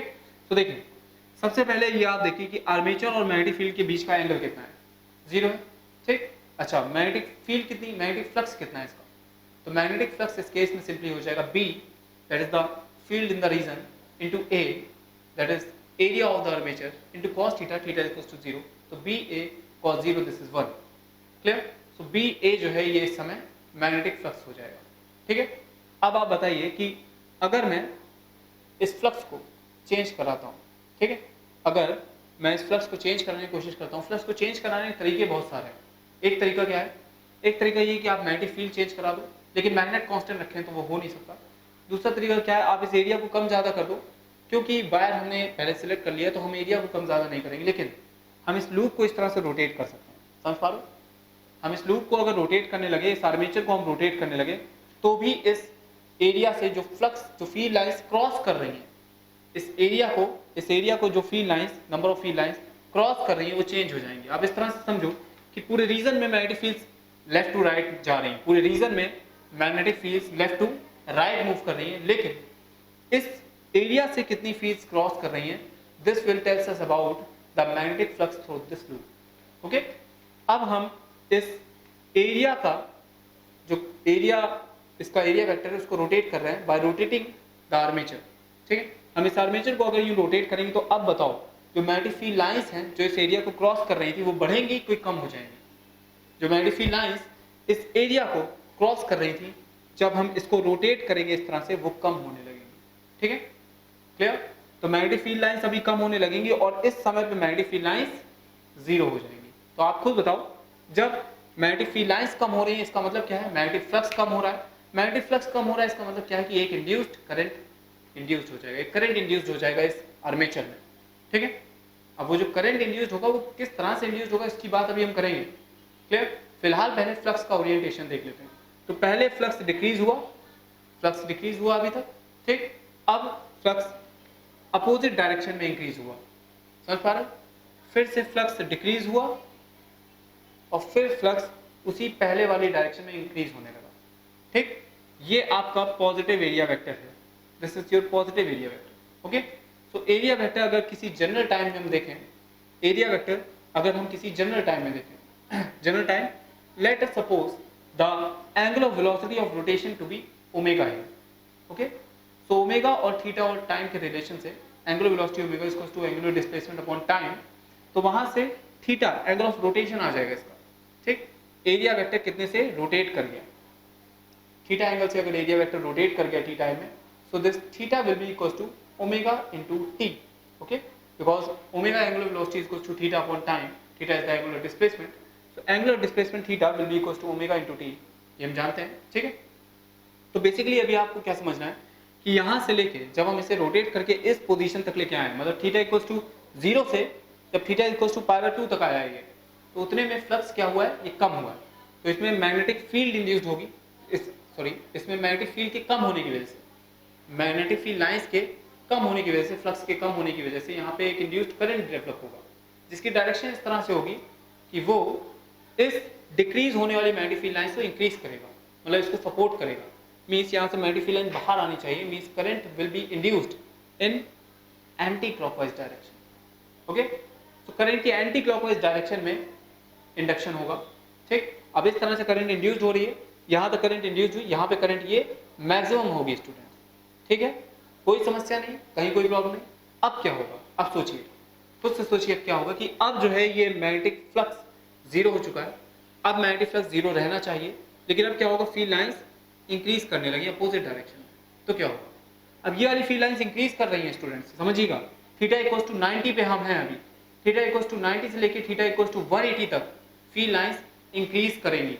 फील्ड लाइंस इंक्रीज करेंगी तो इसका मतलब क्या है कि अब जो ये करंट इंड्यूस्ड हुआ है, क्लियर, ये जो करंट आपने एंटी क्लॉकवाइज डायरेक्शन में इंड्यूस किया है, क्योंकि एंटी क्लॉकवाइज डायरेक्शन, क्योंकि यहाँ से यहाँ पे जब थे तो मैग्नेटिक फील्ड जो थी वो आपकी इस डायरेक्शन में थी, फ्लक्स इस डायरेक्शन में था, मैग्नेटिक फील्ड लाइन क्रॉस करनी थी, वो कम होने लगी, तो मैग्नेटिक जो करंट है वो इस तरह से इंड्यूस्ड होगा कि वो इस मैग्नेटिक फील्ड को सपोर्ट करे। अब क्या होगा, अब हम थीटा इक्वल्स टू π/2 पे पहुंच चुके हैं। अब जब यहाँ पे हम देख रहे हैं कि यहाँ पे फील्ड जो इससे क्रॉस कर रही है वो जीरो हो चुकी है, मैग्नेटिक फील्ड लाइन जीरो हो चुकी है, फ्लक्स जीरो है, लेकिन अब क्या होगा, फ्लक्स इंक्रीज करेगा। तो अभी भी मैग्नेटिक जो करंट है वो इस तरह से इंड्यूस्ड होगा, वो इस तरह से इंड्यूस्ड होगा कि वो इस मैग्नेटिक फील्ड को अपोज करेगा, ठीक है। मतलब अभी भी जो करंट इंड्यूस्ड है that will B anti clockwise, ठीक। यहां तक करंट एंटी क्लॉकवाइज हुआ। अब क्या होगा, अब जो है अब समय के साथ फिर से फील्ड्स डिक्रीज करने लगेंगी, ठीक है, समझ पा रहे हो, फिर से फील्ड लाइंस डिक्रीज करने लगेंगी, तो फिर से इस तरह से इसमें करंट इंडक्शन होगा। आप समझ पा रहे हो, करंट का इंडक्शन आपको समझना है। अब करंट की डायरेक्शन क्या होगी, कब एंटी क्लॉकवाइज होगी, कब क्लॉकवाइज होगी, इसको भी अभी समझेंगे, लेकिन वो समझने के लिए आपको थोड़ी मैथमेटिक्स की भी जरूरत पड़ेगी, ठीक है। जैसा कि अभी मैंने आपको बताया कि थीटा इक्वल्स टू 0 से लेके थीटा इक्वल्स टू 90 तक करंट एंटी क्लॉकवाइज, फिर 90 से लेके 180 तक भी करंट एंटी क्लॉकवाइज। अब आप आगे पढ़ोगे, जब आप आगे एनालाइज कर सकते हो तो करो, जब आप थीटा इक्वल्स टू 180 से लेके, ध्यान सुनिएगा, थीटा इक्वल्स टू 180 से लेके जब आप थीटा इक्वल्स टू 360 तक मूव करोगे, ठीक है, थीटा इक्वल्स टू 360 तक, उसमें करंट जो है आपका negative direction means clockwise direction में इंड्यूस्ड होगा, ठीक है। अब इसको हम एक मैथमेटिक्स से देखेंगे, ठीक है, इसको हम मैथमेटिक्स से देखना चाहते हैं इस वर्किंग को, ठीक है। सो सिंपली मैं यहाँ पे लिखना चाहता हूँ that Faraday second law, this is E is equals to what? E is equals to minus d phi by dt. And what is phi? Phi is flux associated at general time t. ठीक है, तो यहाँ से हमें इस expression को use करने के लिए सबसे पहले तो flux as a function of time निकालना होगा, ठीक है। सबसे पहले हमें flux as a function of time निकालना होगा, तभी हम प्रोसीड कर पाएंगे इस एक्सप्रेशन को लेकर, ठीक है। तो चलिए फाइंड आउट करते हैं flux as a function of time. तो देखिए स्टूडेंट, जब आपका, अगर मैं टॉप व्यू देखता हूँ इस मॉडल का अगर मैं टॉप व्यू देखता हूँ, this is your north pole, this is your south pole, this is the magnetic field lines and this will be the area vector, this will be your area vector at general time t। क्योंकि ये जो loop है, ये armature जो है ये omega की velocity से रोटेट कर रहा है, तो t इक्वल्स टू 0 पे जब एरिया वेक्टर इस डायरेक्शन में था, t इक्वल्स टू 0 पे जब एरिया वेक्टर भी इस डायरेक्शन में था, तो t equals to some time t पे जो ये एंगल कवर करेगा that is theta, this theta will be equals to what? This theta will be equals to omega t. Simple formula, clear, of angular velocity. Now, if this theta is equals to omega t, then the flux at general time t will be equals to b dot a, b a cos omega t. Okay? So जब यहाँ से आप differentiation करेंगे, phi की value put करेंगे, तो this will be minus d phi means b a cos omega t, okay, dt. On differentiation ba will come out because magnetic field constant है, इस वजह से constant है, area भी constant है, तो ba बाहर आ जाएगा डिफरेंशिएशन के, cos omega t का differentiation minus sin omega t हो जाएगा, और माइनस बाहर भी है, so this will be ba sin omega t into omega, this will be ba sin omega t का differentiation cos omega t into omega हो जाता है, so b a omega sin omega t, cos omega t का जो differentiation है that will be omega into sin omega t, clear, minus से minus cancel हो चुका है, so this will be your EMF induced, समझ पा रहे हो, this is the EMF induced, clear. और इस EMF induced का आप डायरेक्शन भी देख सकते हो, क्लियर।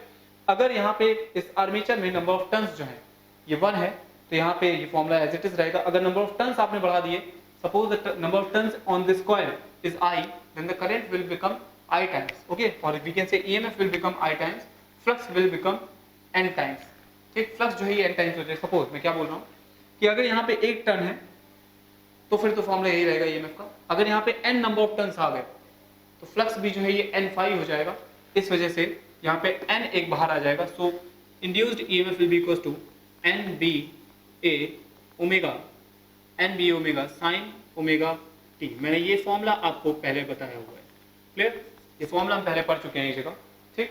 जब बात कर रहा था how can we vary the flux, clear, how can we change the flux of the circuit, ठीक है, तो वहां पे एक केस ये भी था, और वहां पे मैंने आपको ये बताया था E equals to NB a omega sin omega t, ये बहुत इंपॉर्टेंट फॉर्मूला है, ठीक है।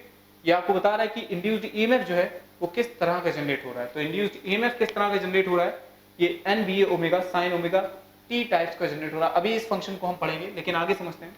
अब जैसे यहाँ पे करंट जनरेट होगी, ये करंट इस सर्किट में जनरेट हुई है, लेकिन हमें इस आर्मेचर से करंट को बाहर निकालना है, हमें सोर्स को देनी है करंट, ठीक है।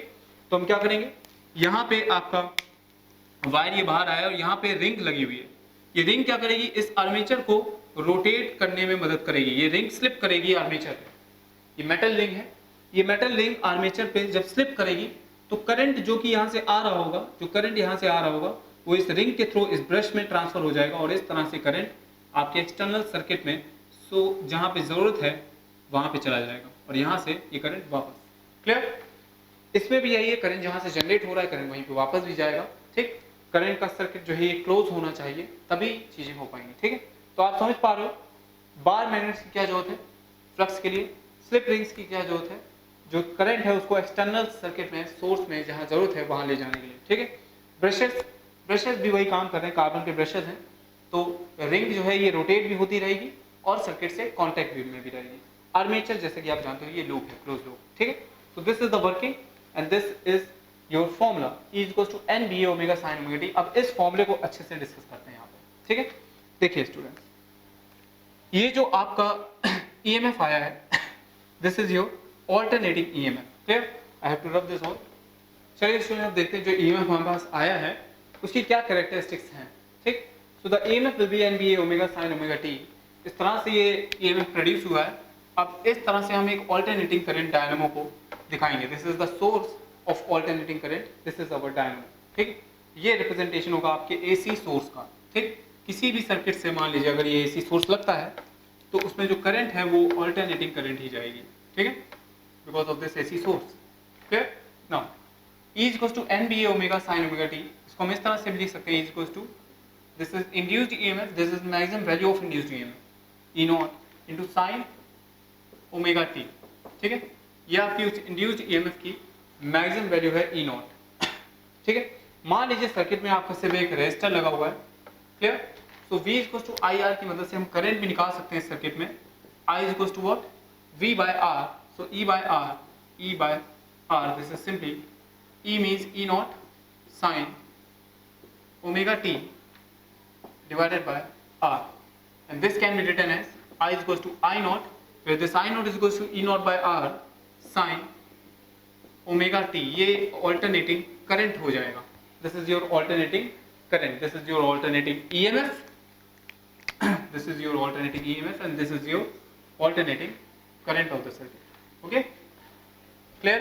तो ये चीजें आपको ध्यान में रखनी है। अच्छा, इसमें I नॉट क्या है, E नॉट क्या है? E naught is the maximum value of EMF and this E naught will be equals to what, E naught will be equals to NBA omega, where N is the number of turns in the armature of the dynamo, B is the magnetic field between the magnets, clear?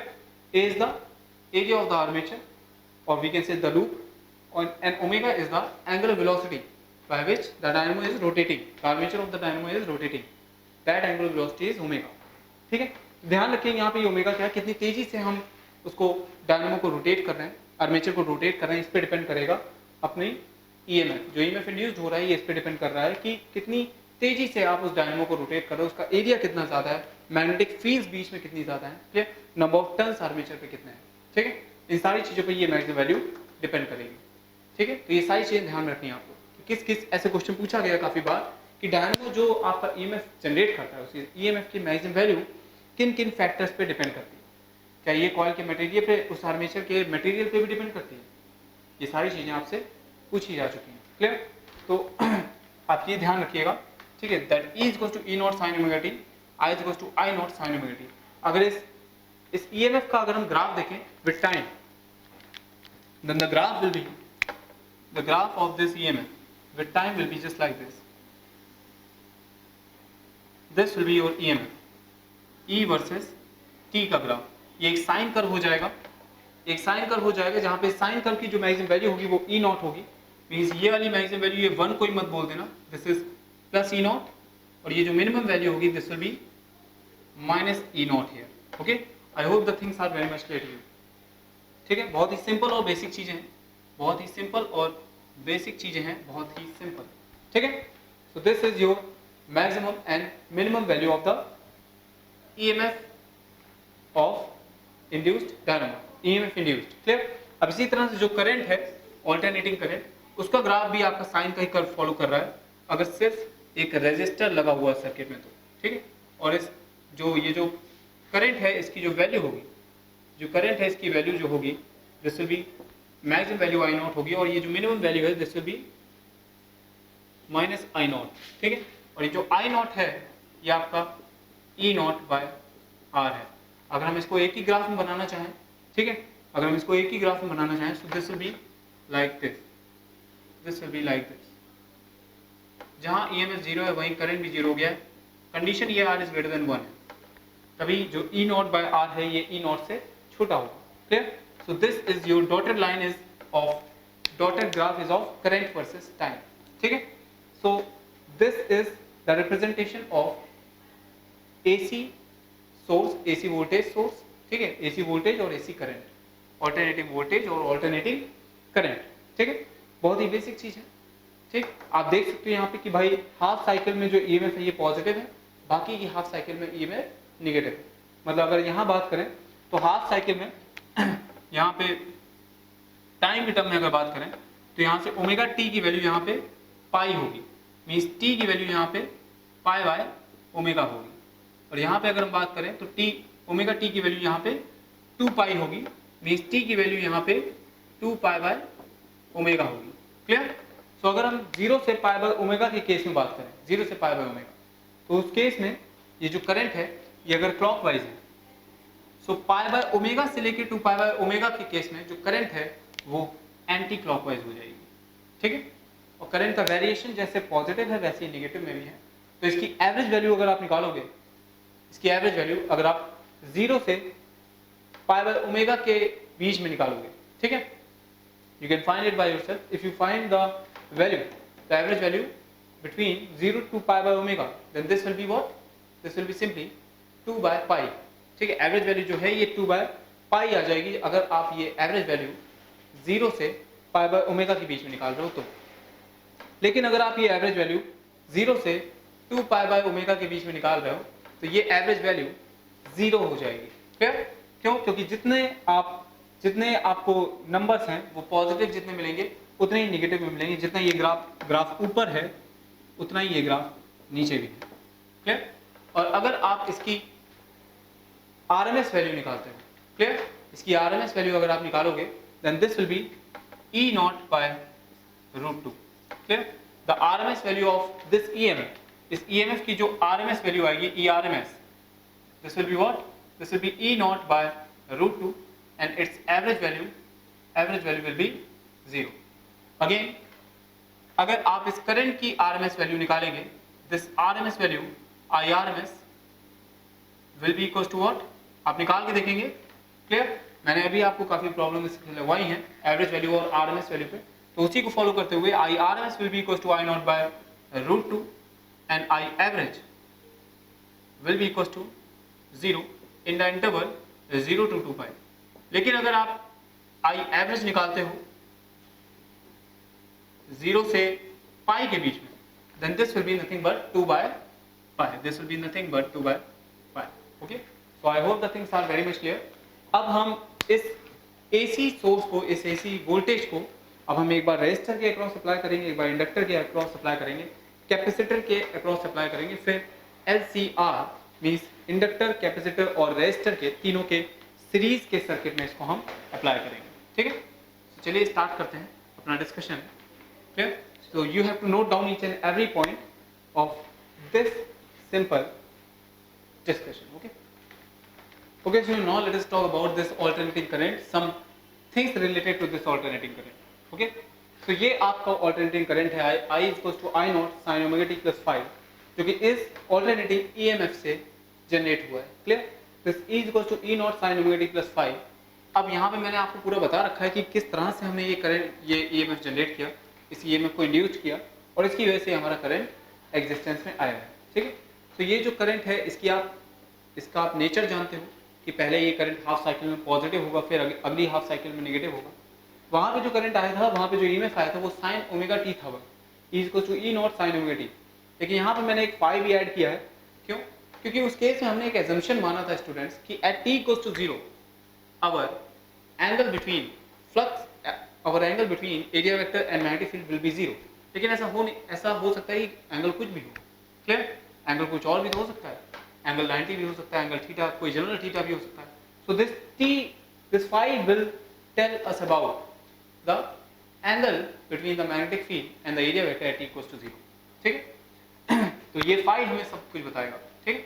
अगर t equals to 0 पे ये angle 0 हुआ तो इसका मतलब जब आप यहाँ t इक्वल्स टू 0 रखोगे, ठीक है, तो इस केस में जो E है, इस केस में जो E है वो क्या होगा, दैट विल बी 0. या फिर फ्लक्स की अगर हम बात करें तो वहाँ फ्लक्स जो है, इस फ्लक्स को वो फाई मत समझ लेना, ये जो फाई है ये वो फ्लक्स नहीं है. ठीक. और यहाँ पे मैं सारी टर्म्स बताने वाला हूँ आपको किस टर्म की क्या मीनिंग है. बस ये अभी तक समझ लो कि ये फाई जो है वहाँ पे लिखा है ये वो फ्लक्स नहीं है. ठीक है. हाँ, ये फाई जो है ये कुछ वो टर्म है जो हमें बताएगा t इक्वल्स टू 0 पे फेज कितना है. ठीक है. t इक्वल्स टू 0 पे फेज कितना है, कितना फेज है t इक्वल्स टू 0. ठीक है. चलिए तो अब आगे प्रोसीड करते हैं. I equals to I naught sine omega t plus 5. Clear. ये करंट है और ये EMF है, is equals to E naught sine omega t plus 5. Now I is what in this case, this I is the instantaneous current. Instantaneous current का क्या मतलब है? Instantaneous current का मतलब है करंट एट पर्टिकुलर इंस्टेंट. जिस तरह से इंस्टेंटेनियस वेलोसिटी होती है उसी तरह से इंस्टेंटेनियस करंट भी है. जिस तरह से इंस्टेंटेनियस एक्सेलरेशन आपने पढ़ा है उसी तरह से इंस्टेंटेनियस करंट पढ़ने जा रहे हैं एट अ पर्टिकुलर इंस्टेंट. ठीक है. तो ये करंट है, मान लीजिए आपसे पूछा जाए t इक्वल टू 2 सेकेंड में करंट कितनी है, तो suppose this is your time period, complete time period is 4 second और t इक्वल टू 2 सेकेंड पे आपसे करंट पूछ ली गई तो आप क्या बताओगे, 0. सो this is your instantaneous current. Clear. आपसे पूछा गया t इक्वल टू 1 पे कितनी करंट है तो आप बताओगे करंट अपनी मैक्सिमम वैल्यू पे है, this is 1. Okay. So the current is at its maximum value, the current is at its maximum value when t equal to 1 second. Maximum value this is I naught, t equal to 1 second पे this is 1 second. अगर total time 4 second है तो this will be half, this will be again half. ठीक है. तो ये सब चीजें हैं, ये जो मतलब एक पर्टिकुलर टाइम पे जो करंट पूछी जा रही है, this is your instantaneous current. ठीक है. The current at any particular time is our instantaneous current. Clear student. Now this I naught is the peak value of the current, or we can say maximum value of the current, or E naught is the peak value of the applied EMF voltage, applied EMF, alternating EMF. Clear. So this E naught is the maximum value of that alternating EMF. ठीक. or we can say the peak value. So ये जो आपकी value है ये I naught value हो जाएगी and this will become minus I naught. I hope the things are very much clear to you. Now let us talk about this omega t plus 5. तो ये जो साइन के अंदर लिखा हुआ है टर्म, ये जो साइन के अंदर एंगल वाला टर्म लिखा हुआ है इसको हम फेज बोलते हैं. क्या बोलते हैं? This is called as phase at any time. This is phase. Okay. ये जो टर्म है इसको हम फेज बोलते हैं. ठीक है. Now what is phi? Phi is initial phase. t equals to 0 पे फेज कितना है, this is called initial phase. और यही आपको बताएगा कि t इक्वल्स टू 0 पे फेज कितना है, मतलब जो आपका EMF है वो t इक्वल्स टू 0 पे कितना आ रहा है. क्लियर. तो this is what we can say initial phase. Omega is the angular frequency और ये वही फ्रीक्वेंसी है, ये वही फ्रीक्वेंसी जिससे आपका डायनामो का जो आर्मेचर है उसको रोटेट किया जा रहा है. ठीक है. I hope the things are very much clear to you now. ठीक. ये t क्या है, ये उसी आर्मेचर का टाइम पीरियड हो जाएगा जिसको रोटेट किया जा रहा है. So this is the time period and t equals to 2 pi by omega as we all know from our rotational chapter of mechanics. Okay. F is simple frequency, linear frequency, and the relation between f and time period is f is equals to 1 by t. This f is frequency. It means oscillations per second, number of oscillation in 1 second. ठीक. Its unit is hertz. Okay. And the unit of angular frequency is revolution per second, or we can say radian per second. This radian per second is the SI unit. If the unit is given in revolution per second, then we have to convert this unit in radian per second. Okay. Then we have to use. इस point को बहुत ध्यान रखिएगा, बहुत ज्यादा गलती होती है इस पॉइंट में. रेवोल्यूशन को रेडियन में कैसे कन्वर्ट करते हैं तो आप जानते हो 1 revolution will be equals to 2 pi radians. Clear. 1 revolution is equals to 2 pi radians. तो time period frequency, linear frequency की यूनिट हर्ट्ज होती है, एंगुलर फ्रीक्वेंसी की यूनिट रेडियन पर सेकंड होती है, टाइम पीरियड की यूनिट सेकंड होती है. ठीक है.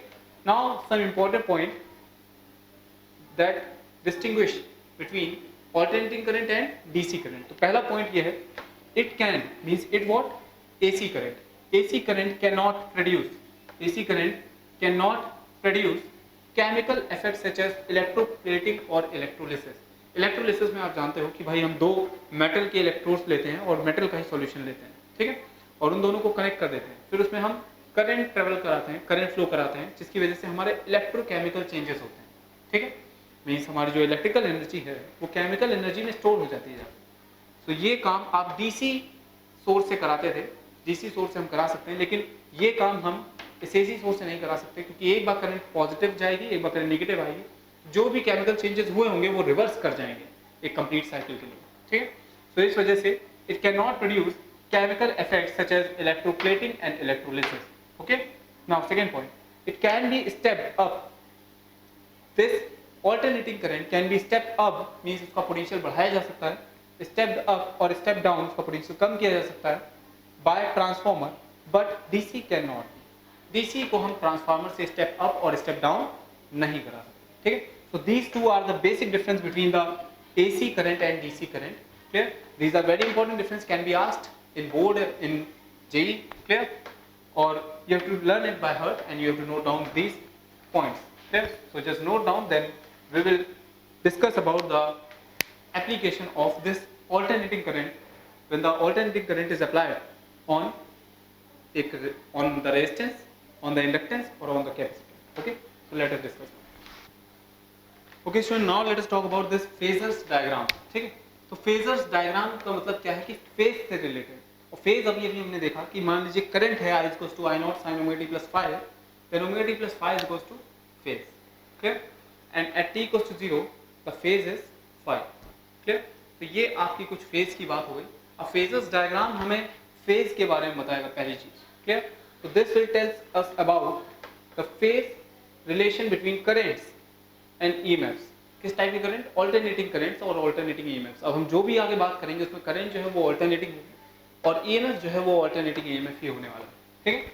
Now this is the vectorial representation, this is the vectorial representation of AC currents and AC EMFs।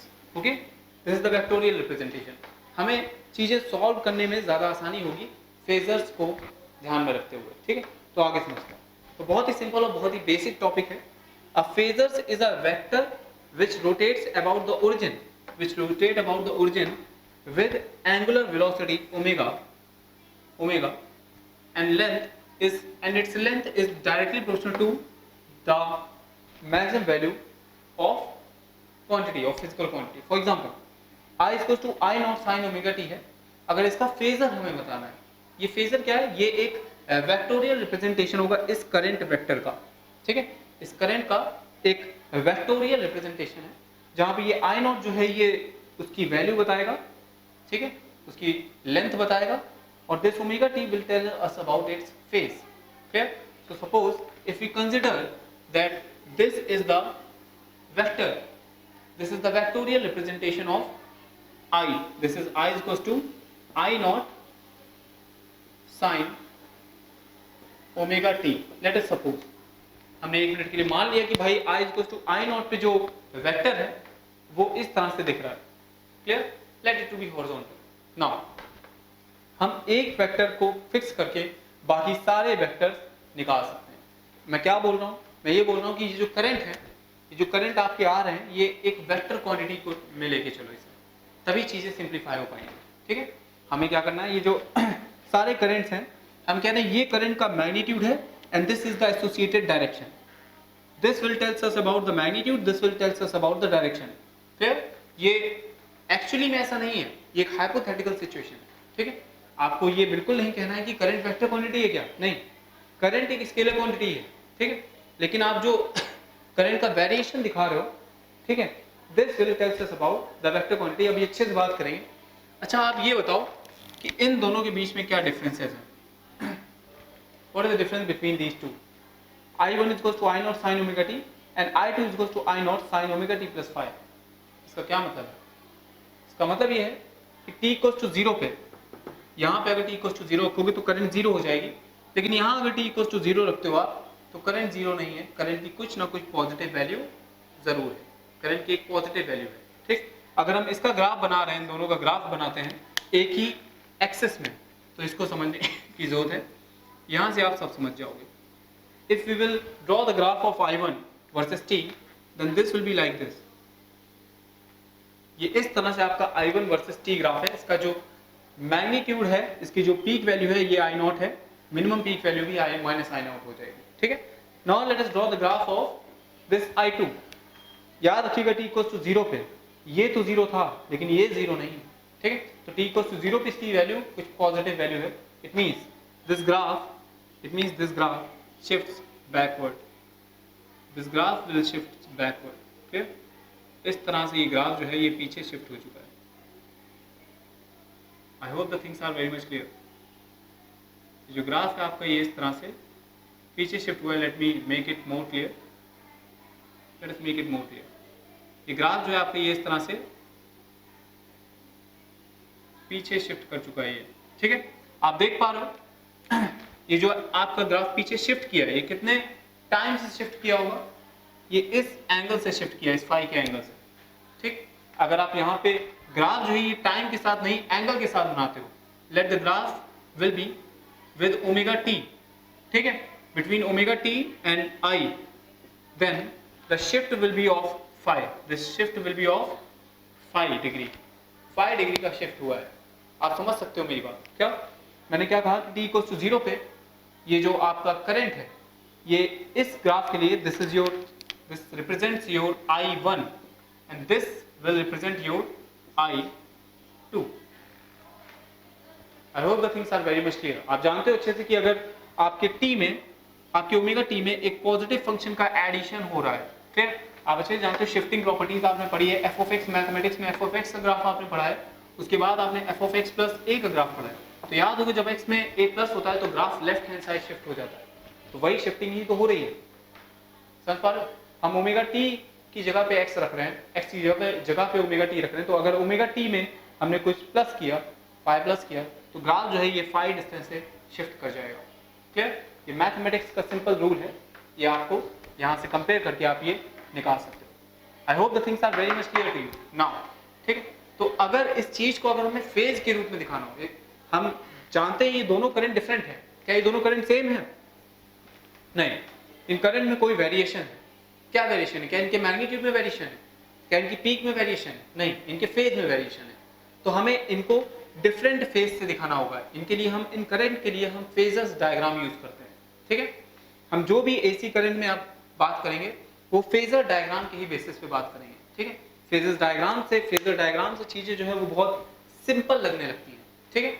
देखिए, इस करंट के साथ एसोसिएटेड उसका मैग्नीट्यूड, उसकी पीक वैल्यू है और उसका फेज है, ठीक। और इस करंट के साथ एसोसिएटेड उसकी पीक वैल्यू है और उसका फेज है। मतलब अगर हम दो करंट्स के या फिर दो दूसरे फेजर्स के, हम दो एक पोटेंशियल डिफरेंस, एक ईएमएफ और एक करंट के, अगर हम मैग्नीट्यूड और फेज को देख लेते हैं, ठीक है, फेज को देख लेते हैं, तो हम उसको आराम से कंपेयर कर सकते हैं, ठीक है। मतलब हमें दो फिजिकल क्वांटिटीज जो कि ऑल्टरनेटिंग सिचुएशन में है, मतलब या फिर ऑल्टरनेटिंग करंट और या फिर ऑल्टरनेटिंग पोटेंशियल डिफरेंस, क्लियर। हम इन दोनों को कंपेयर करने के लिए फेजर्स का यूज करने वाले हैं। हम फेजर्स का वेक्टोरियल रिप्रेजेंटेशन में यूज करने वाले हैं, ठीक है। हम फेज को एक वेक्टर क्वांटिटी में चेंज करने वाले हैं। और फेज हमारा क्या है? फेज हमारा एसोसिएटेड एंगल है, the angle associated with the alternating quantity, ठीक है। तो इस फेज को हम फेजर की तरह यूज करेंगे, ठीक है, और इसी को हम बोलेंगे फेजर डायग्राम। मतलब हमें क्या करना है? हमें फेज को वेक्टोरियल रिप्रेजेंटेशन में कन्वर्ट करना है, ठीक है। किस तरह से करेंगे? वेक्टर के साथ एसोसिएटेड उसकी लेंथ होती है, उसकी टेल होती है और उसकी डायरेक्शन होती है, ठीक है। तो उसी की तरह जो आपकी वेक्टर की लेंथ है वो आपकी I0 बताएगी और जो डायरेक्शन है वो आपका ओमेगा टी बताएगा। Suppose this is your I equals to I0 sin omega t vector, let it to be vector, clear. ये आपका वेक्टर नहीं, हम फेजर बोल सकते हैं, ठीक है। So this is your phasor I। Phasors क्या है? फेजर्स आपके वेक्टोरियल रिप्रेजेंटेशन है किसी भी ऑल्टरनेटिंग क्वांटिटी के, ठीक है, ऑल्टरनेटिंग करंट या ऑल्टरनेटिंग ईएमएफ के। सिर्फ आप यहीं पे फेजर्स पढ़ेंगे इसी चैप्टर में, और कहीं फेजर का कोई यूज नहीं है, ठीक है। तो यहाँ पे ये एक फेजर्स आप एक क्वांटिटी पढ़ रहे हो, ये क्या है? This is the vectorial representation of any alternating quantity, ठीक है। तो ये एक ऑल्टरनेटिंग करंट था I equals to I0 sin omega t, तो ये आपने इस तरह से उसका फेजर रिप्रेजेंटेशन दिखा दिया, ठीक। अब जो ये वाली क्वांटिटी होगी I2, उसका जो फेजर होगा वो आपका फाई एंगल से आगे है, फाई एंगल से आगे है, मींस फाई एंगल ज्यादा है। आप जानते हो पॉजिटिव एंगल क्लॉकवाइज होता है, anti clockwise will be positive angle. Okay, so this is your phasor I2। अच्छा, अगर आपसे पूछा जाए इस फेजर की लेंथ और इस फेजर की लेंथ, तो आप क्या बताओगे? आप बोलोगे कि दोनों फेजर्स की लेंथ जो है ये सेम होगी, क्योंकि दोनों फेजर्स की मैक्सिमम वैल्यू जो है ये सेम है। ठीक, तो ये फेजर इस फेजर से कितना आगे होगा? This will be phi angle leads with this phasor. ठीक है, कौन लीड कर रहा है? ये वाला फेजर जो है, ये I2 वाला फेजर ये लीड कर रहा है, और I1 वाला फेजर जो है ये लैग्स कर रहा है। ठीक, this will lags behind, this lags behind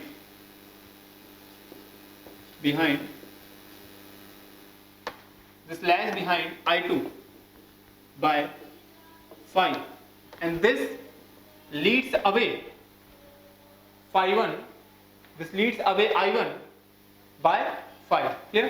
This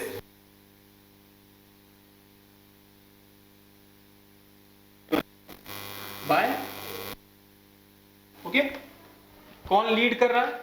lead कर रहा है मतलब जो आगे होगा, जो आगे होगा वही तो लीड करेगा।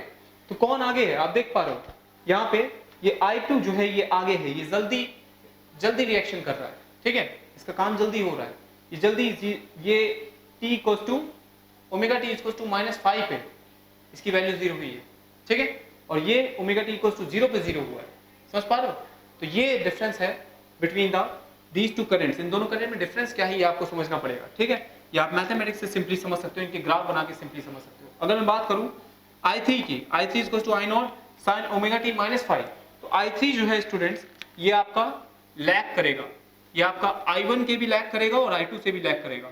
ये आपका जो I3 है ये I1 से कितना लैग कर रहा है? 5 से, और ये I3 I2 से कितना लैग करेगा? 2 से। ठीक है, या फिर ये भी बोल सकते हैं कि I2 जो है ये लीड करेगा I3 को बाय 2 एंगल। ठीक, तो अगर यहीं पे अगर हम I3 बना दें, I3 फेजर, सो I3 फेजर जो है ये आपका इस तरह से रिप्रेजेंट किया जाएगा। This is your I3 phasor. क्या इन तीनों की लेंथ सेम होगी? बिल्कुल सेम होगी। क्यों? क्योंकि I0 इनका मैग्नीट्यूड, इनकी पीक वैल्यू है। ठीक है, सो लेंथ सेम होगी, and this is your phi. याद रखिएगा इस फेजर, ये जो फेजर है ये आपने एक रेफरेंस सेट कर दिया है, this is your omega t. ये आपने एक रेफरेंस सेट किया, अब इस रेफरेंस से आप सारे फेजर्स बना सकते हैं। क्लियर? अगर मैं इसका यहाँ पर रिप्रेजेंटेशन दिखाऊं इस ग्राफ में, so this I3 will be like this. ये थोड़ा आगे होगा, t इक्वल्स टू 0 पे, t इक्वल्स टू 0 जब आप रखोगे तो this will be sine of -5, this will be -sin5, तो इसकी वैल्यू नेगेटिव हो जाएगी। तो इस तरह से आप समझ सकते हो, this will be like this. Okay, so this is the difference, this is your I3, this will be your I3। I hope the things are very much clear to you now। ठीक, I hope the things are very much clear। मैंने इन तीनों phasors को आपको इस तरह से दिखाया। अब मैं ये मान सकता हूं कि फेजर्स डायग्राम आपको क्लियर है। अगर क्लियर है तो आप इन तीनों के जो बचे हुए फेजर्स हैं, ये 4 फेजर्स मैंने लिखे हैं, इनको आप उस फेजर डायग्राम में शो कर दीजिए। चलिए, इनको आप शो कर दीजिए। Now after that we will discuss some more techniques about the or learnings about the alternating current when the alternating voltage is applied across the resistance। ठीक है, तो सबसे पहले आप ये फेजर्स बना दीजिए उस फेजर डायग्राम में। So phasor diagram is what? Phasor diagram is the representation of lots of phasor at starting from one point. ठीक है, एक फेजर को रेफरेंस सेट करके बाकी फेजर्स का रिप्रेजेंटेशन ही आपका फेजर डायग्राम है। तो हमने यहाँ पे रेफरेंस कौन सा फेजर लिया? ये ग्रीन वाला फेजर जो है ये हमारा रेफरेंस हो चुका है, बाकी फेजर्स हम इसी के टर्म में दिखा रहे हैं। क्लियर? अगर मैं इसको दिखाऊं तो this I4 will be just like this, 4 हो जाएगा, और इसकी लेंथ भी सबके बराबर आ जाएगी, this will B I4। Clear? और अगर I5 की बात करें, this will B downward. Why? Because this lags behind I1 by pi by 2, this lags behind I1 by pi by 2। ठीक है, हम इसी फेजर से कंपेयर करके बाकी सारे फेजर दिखाएंगे। क्लियर? अगर इसको हमें दिखाना है, या आपको कुछ अलग सा लग रहा होगा, ठीक है, काफी लोग इसमें फंसे भी होंगे, तो देखते हैं इसको ये क्या लिखा हुआ है। एक्चुअली में क्या होता है? एक्चुअली में you know that sine pi by 2 minus omega t is equals to what? Cos omega t. Okay students, sin pi by 2 minus omega t equals to cos omega t. तो अगर मैं यहाँ पे cos ओमेगा टी की जगह sin pi by 2 minus omega T लिख दूं, ठीक है, तो आपको कोई दिक्कत नहीं होगी। फिर ये माइनस साइन में अंदर ले जाऊं तो उसमें भी कोई दिक्कत नहीं होगी, क्योंकि साइन के अंदर तो माइनस जा सकता है, ठीक है। So this will be sin omega t minus pi by 2 means this I6 is nothing, this I6 is nothing omega t minus pi by 2 कहां था, omega t, this is omega t minus pi by 2, this is I6 will be just equal to I5, ठीक है। ये कोई अलग चीज नहीं लिखी है, ये दोनों चीज एक ही हैं, clear. So this is for I6 and this is for I52, okay. अगर मैं E की बात करूं, this E is what, E is equal to E not sin omega t plus pi by 2। अब यहाँ पे मैग्नीट्यूड जो है ये चेंज कर चुका है, ठीक है, जो पीक वैल्यू वो चेंज कर जाएगी। तो पीक वैल्यू जो E नॉट की है, क्योंकि I is equal to I not is equal to E not by R होता है, तो I नॉट ऑब्वियस है वो कम होगा, ठीक है। तो अगर E नॉट हमें बनाना है तो sin omega t plus pi by 2, मतलब ये आपकी डायरेक्शन होगी, दिस फेज आपका ये हो जाएगा, मैक्सिमम वैल्यू आपकी चेंज होगी, मतलब ये I4 की डायरेक्शन में होगा, ठीक है। या फिर यहाँ से भी कंपेयर कर सकते हैं भाई, ओमेगा टी ये रेफरेंस, ठीक है, इस ओमेगा टी से पाई by 2 angle up, pi by 2 angle से ये फेजर जो है ये ओमेगा टी से पाई बाय 2 एंगल से लीड करेगा, ठीक है। So this will become your E, okay, this is your E phasor. Now I hope that the concept of phasors are very much clear to you, is very much clear to you, ठीक है। अब phasors में आपको कहीं कोई problem नहीं होने वाली। अगर फेजर्स क्लियर है तो ये चैप्टर अब आप खेल में सीख जाओगे, अब इस चैप्टर में कुछ बचा नहीं है, ठीक है। अब हम सारी चीजें फेजर पे ही लेके आने वाले हैं, फेजर से ही सारी चीजें डिस्कस करने वाले हैं, इस वजह से मैंने इस टॉपिक को एक्स्ट्रा टाइम दिया है, ठीक है। अब हम हर सर्किट में सबसे पहले हम एक रेजिस्टेंस का सर्किट देखेंगे, क्लियर, जिसमें हम AC वोल्टेज अप्लाई करेंगे। उसके बाद हम एक इंडक्टर का सर्किट देखेंगे जिसमें हम AC वोल्टेज अप्लाई करेंगे। फिर कैपेसिटर सर्किट देखेंगे जिसमें AC वोल्टेज अप्लाई करेंगे। और इन सारे केसेस में हम फेजर डायग्राम बनाएंगे at the end, the phasor diagram between the applied voltage that is E equals to E not sin omega t, ये वोल्टेज होगा, और इस E equals to E not sin omega t जो हम voltage apply कर रहे हैं, इस अप्लाइड वोल्टेज के बेसिस पे जो सर्किट में करंट आएगी उसका फेज क्या होगा, ठीक है, हमें इसको डिस्कस करना है। तो इसका फेज हम कैसे निकालेंगे, सिंपल है, किरचॉफ्स लॉ अप्लाई करेंगे। किरचॉफ्स लॉ के बेसिस पे हमारी जो है इक्वेशन बनेगी, एक डिफरेंशियल इक्वेशन बन सकती है, कोई भी इक्वेशन बन सकती है जहां से हम करंट फाइंड आउट कर लेंगे, ठीक है। अगर हमारा इंडक्टर का सर्किट होगा तो डिफरेंशियल इक्वेशन बनेगी, ठीक है। कैपेसिटर का सर्किट होगा तो डिफरेंशियल इक्वेशन बनेगी। रेजिस्टेंस का सर्किट हो तो simply V equals to IR type की इक्वेशन बनेगी, ठीक है, जहां पे V जो है ये अप्लाइड EMF हो जाएगा, that is E equals to E not sin omega t, ठीक है। अब इन इक्वेशंस को हम सॉल्व करेंगे तो हमारी करंट आएगी हर सर्किट में, इन तीनों सर्किट में करंट आएगी। इस करंट को हम sin ओमेगा टी के टर्म में लिखेंगे, ठीक है। जब वहां से आप लिखोगे तो अब आपको फेजर से रिलेशंस मिल जाएंगे, ठीक है। फिर आप इन सबका फेजर डायग्राम बनाओगे, ठीक। Phasor diagram of EMF that is E not sin omega T, और EMF जो है ये हमारा रेफरेंस हो जाएगा। यहाँ पे जो ग्रीन पेन से मैंने ये दिखाया है ये रेफरेंस है। तो अब हम जो केसेस में रेफरेंस लेंगे वो अप्लाइड EMF का रेफरेंस लेंगे, that is E not sin omega T, और उसके बेसिस पे हम बाकी करंट्स निकालेंगे, जो करंट का है उसका फेजर निकालेंगे उसके बेसिस पे, ठीक है। तो कब लीड करेगी करंट, कब लैग करेगी, इसकी बात हम करेंगे। हो सकता है कि इंडक्टर में आपकी करंट लीड करे, क्यों लीड करे, सॉरी इंडक्टर में करंट लैग करेगी, क्यों लैग करेगी, क्योंकि आप जानते हो कि जो इंडक्टर है वो करंट की चेंज को अपोज करता है, ठीक है। तो भाई चेंज को अपोज कर रहा है तो इसका मतलब अगर EMF चेंज कर रहा है तो जो इंडक्टर में करंट चेंज होगी वो कुछ समय बाद आएगी, ठीक है। तो इंडक्टर में करंट लैग करेगी EMF से, किससे लैग करेगी ये इंपॉर्टेंट है, ठीक। यहाँ पे एक करंट दूसरे करंट से लैग करे, लेकिन मैं कह रहा हूँ जब हम आगे सर्किट पढ़ेंगे तो हम EMF का एक फेजर बनाएंगे और एक करंट का फेजर बनाएंगे, ठीक। जब हम इंडक्टर के सर्किट की बात करेंगे तो करंट लैग करेगी EMF से, जब हम कैपेसिटर की बात करेंगे, ठीक है, तो करंट लीड करेगी EMF से, जब हम रेजिस्टर की बात करेंगे तो करंट और EMF दोनों एक ही फेज में होंगे, क्लियर। ये जब हम इक्वेशन सॉल्व करेंगे किरचॉफ्स लॉ अप्लाई करके सर्किट में, जब हम इक्वेशन सॉल्व करेंगे करंट फाइंड आउट करेंगे EMF के टर्म में, वहां से हमें समझ में आ जाएगा, ठीक है। सो उसके बाद हम LCR सर्किट तीनों एक साथ, LCR तीनों डिवाइसेस एक साथ एक सर्किट में लगाएंगे और फिर हम वही प्रोसेस करेंगे, हम किरचॉफ्स लॉ अप्लाई करेंगे और उसके बेसिस पे हम फेजर डायग्राम बना के चीज़ों का सॉल्यूशन निकालेंगे, ठीक है। So this is all we have to do in this section, in this class, और we can say in this chapter, ठीक है।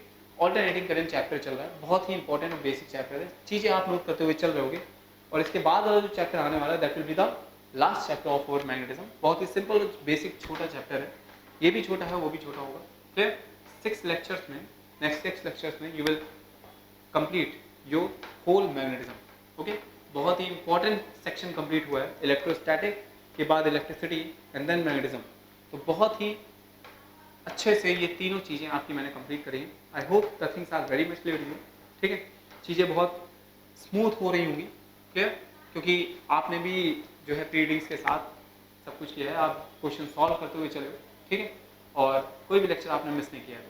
ठीक, अच्छा, इसके बाद जब ये मैग्नेटिज्म खत्म हो जाएगा तब उसके बाद कुछ प्रैक्टिस भी होगी। प्रैक्टिस जैसा कि मैं हमेशा करवाता रहता हूँ। ठीक है, क्वेश्चन हर सेक्शन में आपको कुछ ना कुछ क्वेश्चन मिल ही जाएंगे इंपॉर्टेंट।